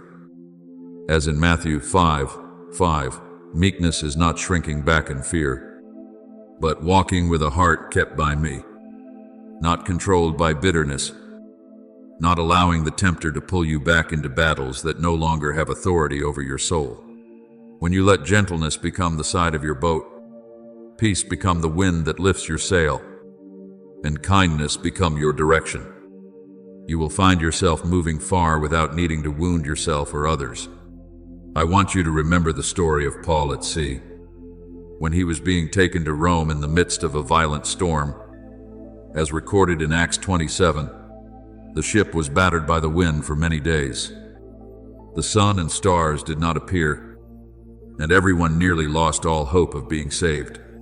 But in that darkness, Paul did not have a safe map in his hands. He had a promise. My angel stood beside him and told him not to be afraid, because he had to stand before Caesar. And I had also granted him the lives of those sailing with him. In the midst of the raging sea, Paul spoke a word of faith. I believe God that it will be just as he has told me. Do you see? The ship may break, but the promise does not break. The journey may change its form, but the purpose I have placed does not disappear. That is what I am teaching you. Sometimes you do not need to know every detail of the harbor. You only need to know that the one standing at the bow of the ship of your life is faithful. Therefore, when you feel that it is time to untie the final rope still binding you to the old shore, do not see it as loss. There are ropes that once helped you remain safe in one season, but if you keep holding on to them, they will prevent you from entering the waters I have prepared. That rope may be a habit of fear, a narrow way of thinking, a need for absolute assurance before obeying, or an old memory that keeps you from daring to believe that the ocean of grace is waiting for you. By faith, Abraham obeyed when he was called to go out to the place he would receive as an inheritance, not knowing where he was going. As in Hebrews 11:8, he did not have every coordinate, but he had the calling. You are the same. When I invite you to leave the old shore, I am not pushing you into emptiness. I am leading you into a spacious place your heart has been prepared to receive. And if someone reminds you of the tempter, do not look at him as a shadow that still has the authority to determine your steps. See him as an old ink stain on a page. I have continued writing with grace. The times you were tested, the pressures that once made you feel suffocated, the waves of doubt that once caused you to tremble, I have used all of them like fallen leaves beneath the roots of a tree. No longer a weight upon the branches, but nourishment for deeper roots. In all these things, we are more than conquerors through him who loved us. As in Romans 8:37, that victory does not mean you were never tired, but that what made you tired could not separate you from my love. When you smile before the thing that once made you afraid, heaven sees a soul that has matured, no longer needing to argue with darkness, because it knows it belongs to the light. I have also placed within you a small resonance, like a bell in the secret place. Every time you choose what is beautiful, that bell rings in the atmosphere around you. Not everyone will hear it with their ears, but many will sense it with their souls. They will notice that when they are near you, their hearts become less heavy. They will notice that the kindness within you softens rough paths. They will see someone who does not need to exalt themselves, yet still shines. Someone who does not need to seize space, yet still brings peace into that space. The fragrance of Christ, as in 2 Corinthians 2:15, is not only a phrase about distant holiness, it is the atmosphere of a life that has allowed me to touch, heal, and make it gentle. When you pass through a place with kindness, you do not merely pass through. You leave behind a warm trace that makes others also want to bloom with courage. My child, continue to walk like this, light yet steady, gentle yet not weak, quiet yet not lost. Do not be afraid when the journey no longer looks the way you once imagined. The ocean has its own language, and I know how to teach you to hear the sound of the water, the wind, peace, and even silence. When you stop trying to hold every measure in your own hands, you will recognize that my guidance is gentler than you once thought. One good choice today may be a thin line of light on the horizon. One blessing spoken today may become a lamp for someone else in the night. One gentle step today may open a door that rough strength could never open. The path of the righteous is like the light of dawn, shining brighter and brighter until the full day. As in Proverbs 4:18, therefore, keep leaning toward the light. Keep letting kindness be your compass, and keep allowing peace to lift your sail. I am with you on this boat, and the place you are going is not an aimless drifting, but a journey covered by my blessing, my wisdom, and my unchanging love. I want you to remember the story of Paul at sea, when he was being taken to Rome in the midst of a violent storm. As recorded in Acts 27, the ship was battered by the wind for many days. The sun and stars did not appear, and everyone nearly lost all hope of being saved. But in that darkness, Paul did not have a safe map in his hands. He had a promise. My angel stood beside him and told him not to be afraid, because he had to stand before Caesar. And I had also granted him the lives of those sailing with him. In the midst of the raging sea, Paul spoke a word of faith. I believe God that it will be just as he has told me. Do you see? The ship may break, but the promise does not break. The journey may change its form, but the purpose I have placed does not disappear. That is what I am teaching you. Sometimes you do not need to know every detail of the harbor. You only need to know that the one standing at the bow of the ship of your life is faithful. Therefore, when you feel that it is time to untie the final rope still binding you to the old shore, do not see it as loss. There are ropes that once helped you remain safe in one season, but if you keep holding on to them, they will prevent you from entering the waters I have prepared. That rope may be a habit of fear, a narrow way of thinking, a need for absolute assurance before obeying, or an old memory that keeps you from daring to believe that the ocean of grace is waiting for you. By faith, Abraham obeyed when he was called to go out to the place he would receive as an inheritance, not knowing where he was going. As in Hebrews 11:8, he did not have every coordinate, but he had the calling. You are the same. When I invite you to leave the old shore, I am not pushing you into emptiness. I am leading you into a spacious place your heart has been prepared to receive. And if someone reminds you of the tempter, do not look at him as a shadow that still has the authority to determine your steps. See him as an old ink stain on a page I have continued writing with grace.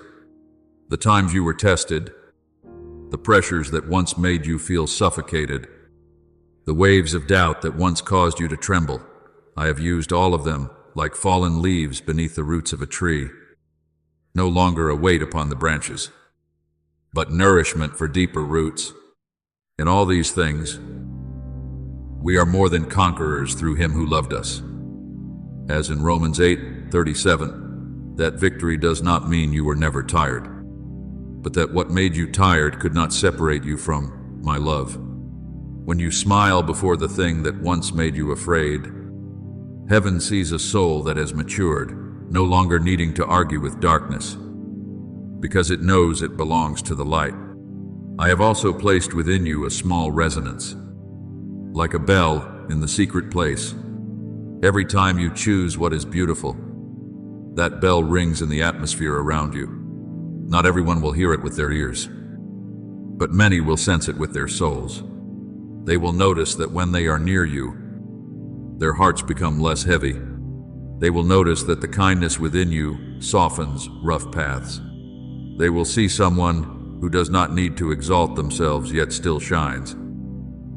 Someone who does not need to seize space yet still brings peace into that space. The fragrance of Christ. As in 2 Coríntios 2:15, is not only a phrase about distant holiness, it is the atmosphere of a life that has allowed me to touch, heal, and make it gentle. When you pass through a place with kindness, you do not merely pass through, you leave behind a warm trace that makes others also want to bloom with courage. My child, continue to walk like this, light yet steady, gentle yet not weak, quiet yet not lost. Do not be afraid when the journey no longer looks the way you once imagined. The ocean has its own language, and I know how to teach you to hear the sound of the water, the wind, peace, and even silence. When you stop trying to hold every measure in your own hands, you will recognize that my guidance is gentler than you once thought. One good choice today may be a thin line of light on the horizon. One blessing spoken today may become a lamp for someone else in the night. One gentle step today may open a door that rough strength could never open. The path of the righteous is like the light of dawn, shining brighter and brighter until the full day. As in Proverbs 4:18, therefore, keep leaning toward the light, keep letting kindness be your compass, and keep allowing peace to lift your sail. I am with you on this boat, and the place you are going is not an aimless drifting, but a journey covered by my blessing, my wisdom, and my unchanging love. Beloved child, I want you to understand that the great doors in life do not always open because of one forceful knock, but many times they open because of a steady, humble, and loving rhythm of knocking.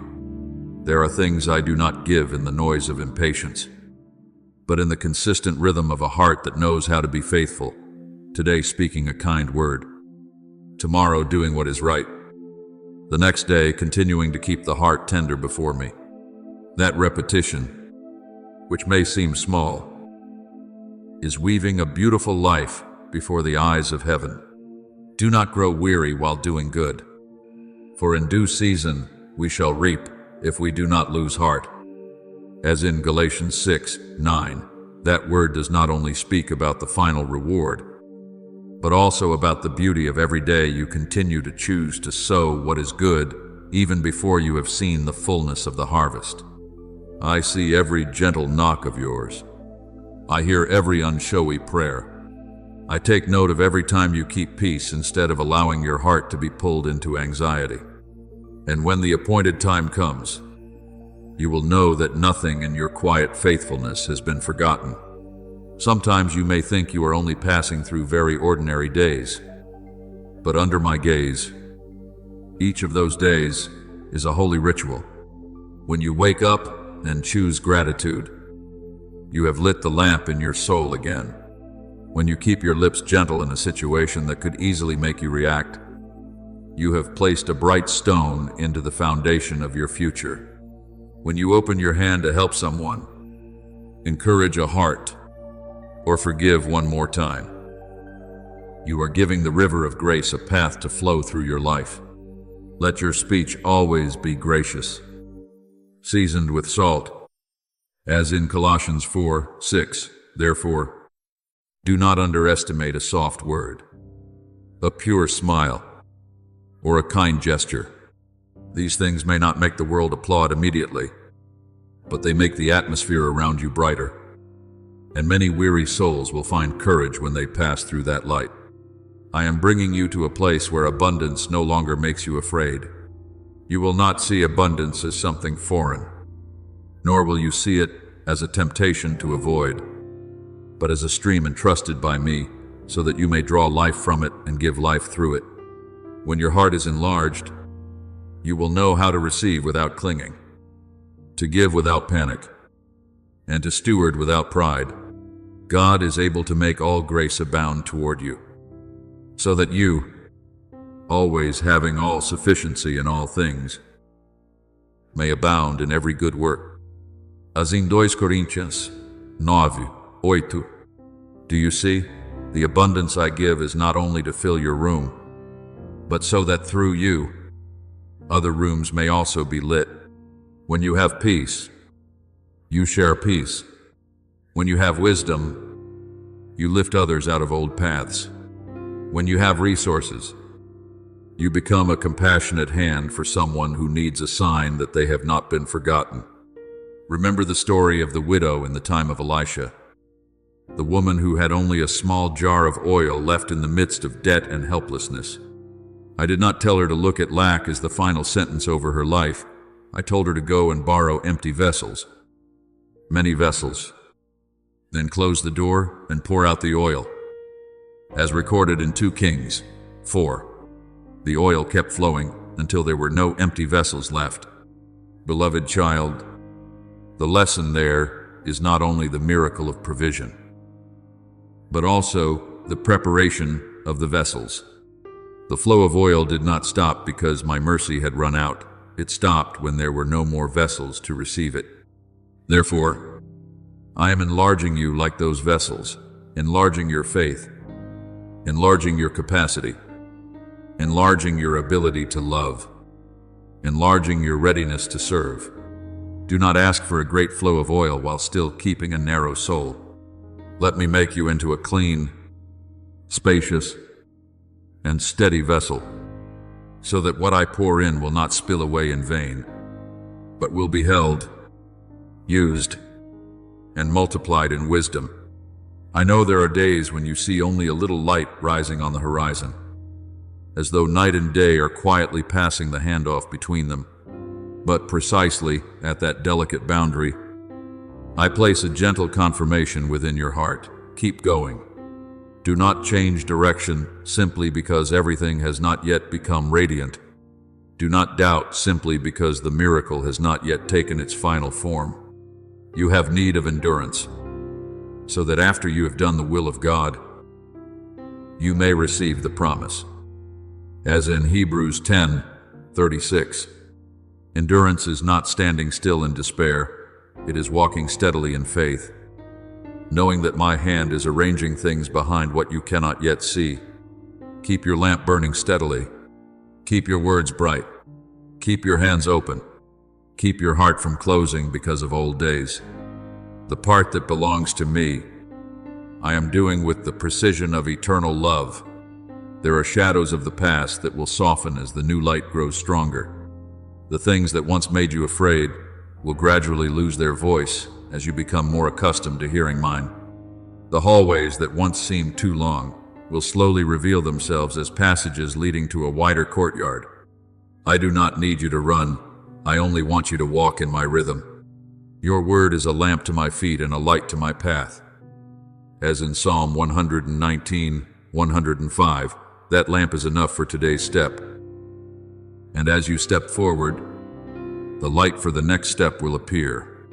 There are movements in your life that only begin when your foot comes down in faith. When you step, I move things into place. When you open your hands, I open a way. When you choose love in a small thing, I make that small thing become the doorway to a greater season. Therefore, beloved child, keep going with the gentleness I have placed within you. Do not see gentleness as weakness, because a gentle yet steadfast heart can open doors that tension could never open. Let grace walk with you as you move forward. And when you need to pause, let grace sit beside you like warm comfort. I do not leave you while you are walking, nor do I abandon you when you rest. I am the one who began the good work in you, and he who has begun a good work will complete it until the day of Christ. As in Philippians 1:6, one day very soon, you will look around and realize that you are no longer standing outside the room you once only dared to gaze upon. You have entered through the rhythm of love, through gentle words, through open hands, through faithfulness repeated day after day. And when the new season smiles with you, you will know that it was I who stood behind every door, quietly turning the key at the right time, to bring you into abundance covered by peace, wisdom, and love that never runs dry. Beloved child, after you have learned to trust in the secret place, learn to speak words of life over the things your eyes have not yet seen. Now I invite you into a more mature rhythm, to live as one who has placed their heart inside the promise, no longer standing outside and looking in with weary expectation. Faith is not only a voice in the hour of prayer, faith is also the way you walk after the prayer is finished, the way you open the door in the morning, the way you set your small room back in order, the way you touch the work before you with the confidence that I am with you. Faith is the substance of things hoped for, the evidence of things not seen. As in Hebrews 11:1, therefore, do not wait until everything appears in full before allowing your heart to rejoice. Joy born from the promise is not empty imagination, but the first fragrance of the harvest drawing near. When you live in that assurance, the atmosphere around you will change, not because you force circumstances to submit, but because your soul has stopped resisting what I am preparing. Let your morning become a small altar of receiving.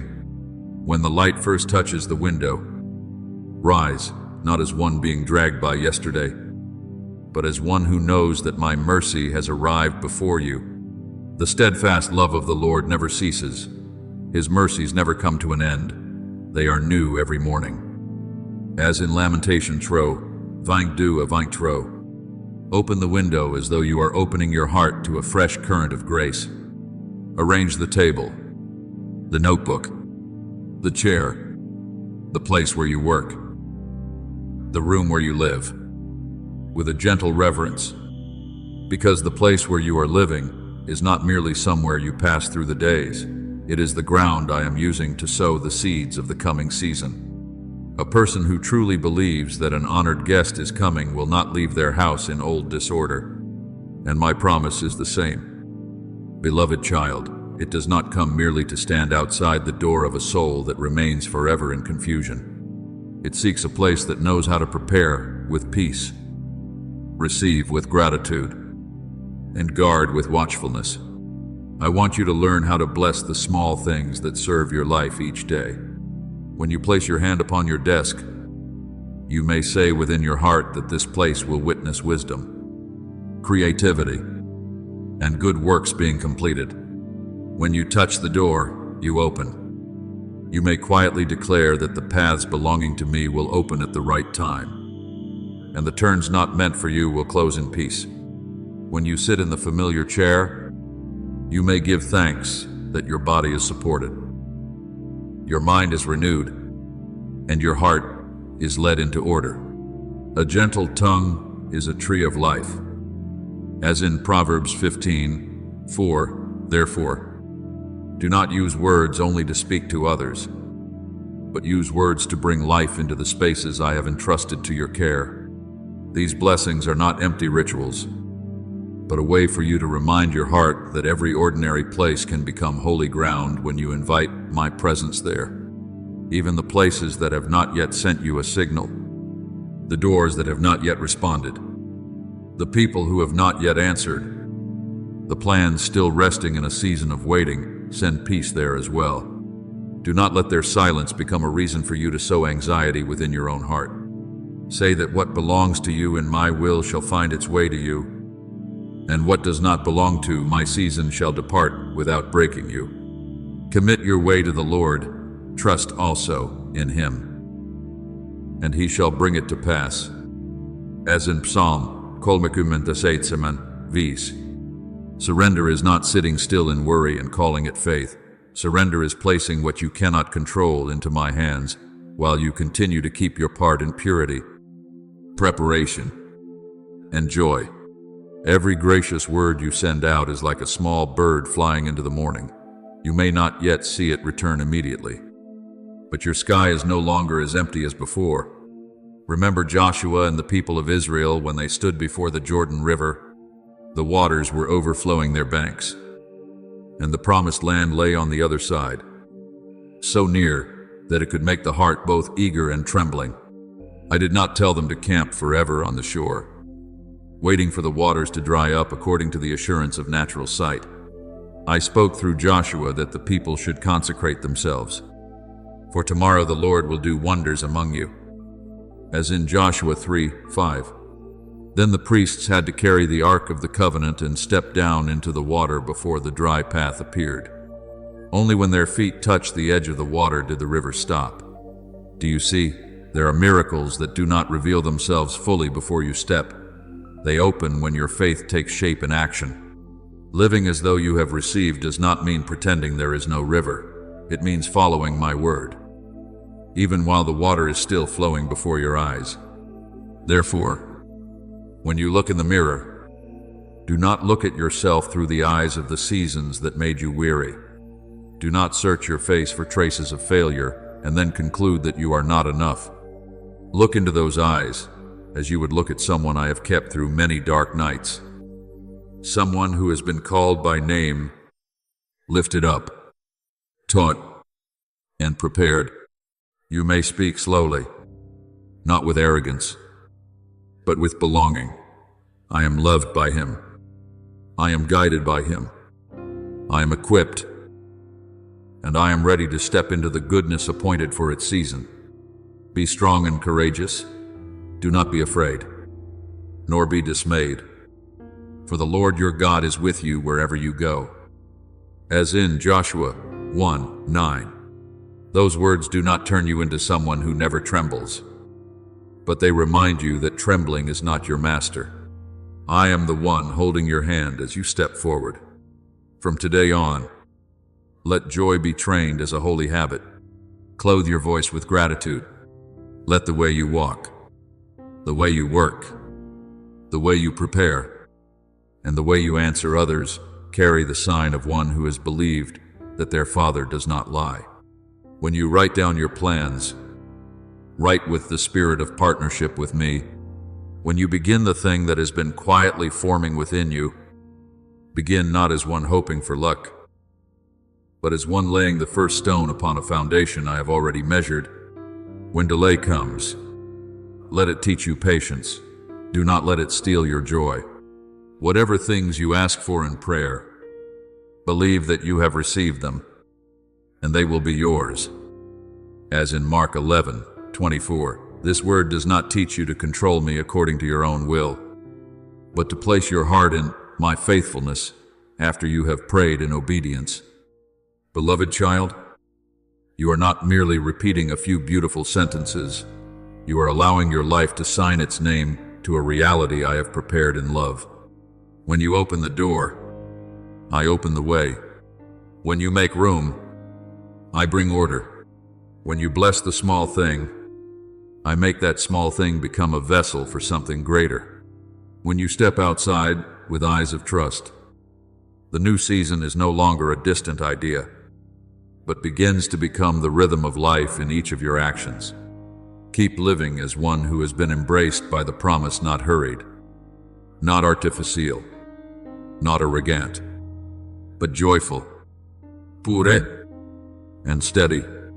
For what I have entrusted is not coming only so you may see it, it is coming so you may step into it. Care for it, use it, and share it. And as you walk in that rhythm, you will realize that the promise is not only moving toward you, I am also leading you toward the promise. Step by step, beneath the gentle light of grace that never runs dry. Beloved child, there are callings that do not sound outwardly like a human voice, but burn quietly within your heart through many seasons. Through the nights when you thought you were only waiting. Through the days when you kept walking, even though you had not yet seen the full shape of what I promised. Today, I am not merely reminding you to hear that calling again, I am inviting you to stand within it. For there is a great difference between a person who only knows they are called and a person who begins to live as one who has been called. I did not place that longing within you, so it would remain forever like a forgotten seed in storage.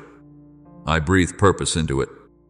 And now, after your heart has been trained through waiting, through silence, and through the lessons of faith, I want you to rise as one whose name has been called before me. Before I formed you in the womb, I knew you. Before you came forth from the womb, I set you apart, as in Jeremiah, Sedu, line. This means your life did not begin by accident, and your direction is not determined by fear or by the judgment of others, but by the loving intention I placed upon you before you fully understood yourself. Therefore, your declaration in this moment is not a voice meant to boast, nor is it a way for you to try to convince the world to recognize you. That declaration is a marker before me, a seal in the spirit, a moment when you stop standing halfway between belief and hesitation. Speak with humility, yet with firmness, that you belong to what I have called you to step into, that you will no longer hide behind the old smallness, that you will no longer delay simply because you have not yet seen every detail.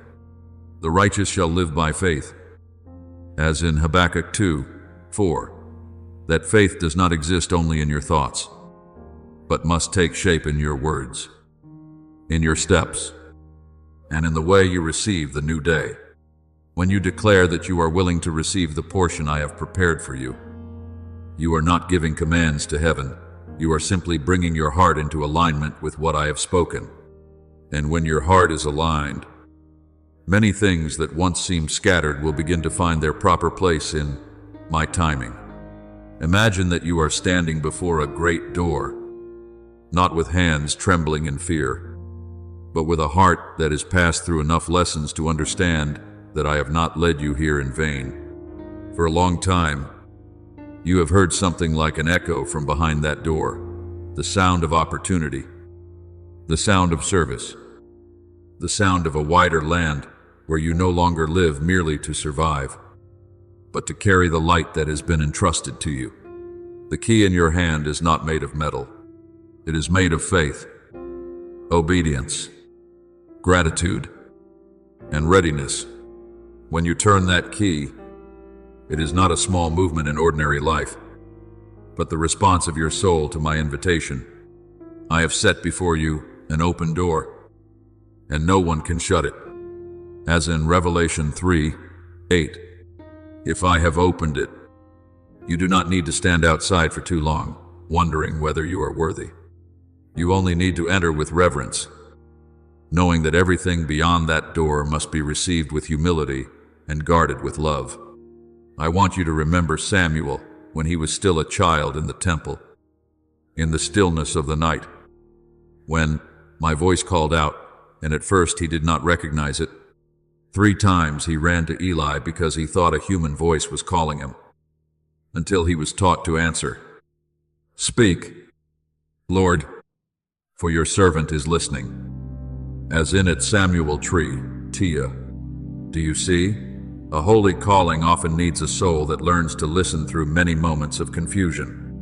But when Samuel learned to respond to the one who was truly calling, his life was no longer only the life of a child serving in the temple. It became the journey of a prophet whom I used to speak the word of heaven to the people. You are the same. Perhaps before now you have misunderstood a few signs, searched for answers in places that were not deep enough, and wondered why your heart kept being awakened. But today, you know where that calling comes from. And when you respond, I will teach you to step into your role little by little, not hastily, but surely. Beloved child, the fact that you have remained until this point in the journey is not a small thing. Many people hear only a portion and then leave, see a little light and then return to familiar darkness, sense the calling and then allow distraction to make it fade. But you have remained, you have listened, and you have allowed my word to touch the deeper layers of your heart. That remaining is a quiet evidence of readiness, not because you have become perfect, but because you have learned not to run away from the process. Abide in me, and I will abide in you. As in John 15:4, the one who knows how to abide will bear fruit in its proper season, because the branch does not create life by itself, but receives life from the vine. I see your perseverance.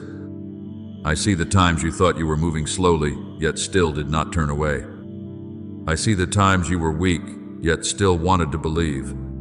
And I tell you that faith like this does not lie still in death. It moves like water, finding its way through stone, through soil, through valleys, until it reaches the place I have prepared. Now, do not keep this merely as a beautiful feeling within your heart. Let it become a true turning point in the way you live. When the new day comes, walk as one who has heard their Father call them by name. When you speak, speak as one who knows their words are being sown into the future. When you work, work as one who is partnering with me in what is good. When you encounter a door that is still closed, do not quickly fall into despair. Ask me which key needs to be used.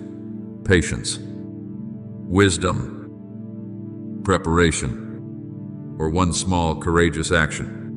Be strong and courageous, for the Lord your God is with you wherever you go. As in Joshua 1:9, courage does not mean you no longer tremble. Courage means you still step forward because you know my hand is holding you. Therefore, beloved child, mark this day in your heart, not with outward display, but with a deep agreement with me. Say in the secret place that you are willing to step into the portion that has been prepared, willing to be shaped so you can hold what is entrusted to you, willing for your life to become a place through which grace can flow. When your faith sets its foot down, I will open paths you do not yet know how to name. When you dare to cross the threshold, the atmosphere of the new season will touch your soul like the fragrance of earth after the rain. And then you will understand that all the years of listening, learning, waiting, weeping, believing, and standing firm were not wasted. They have brought you to this very moment where you are no longer merely looking at the promise from afar, but beginning to step into it with a prepared heart, open hands, and eyes that know I have gone before you long ago.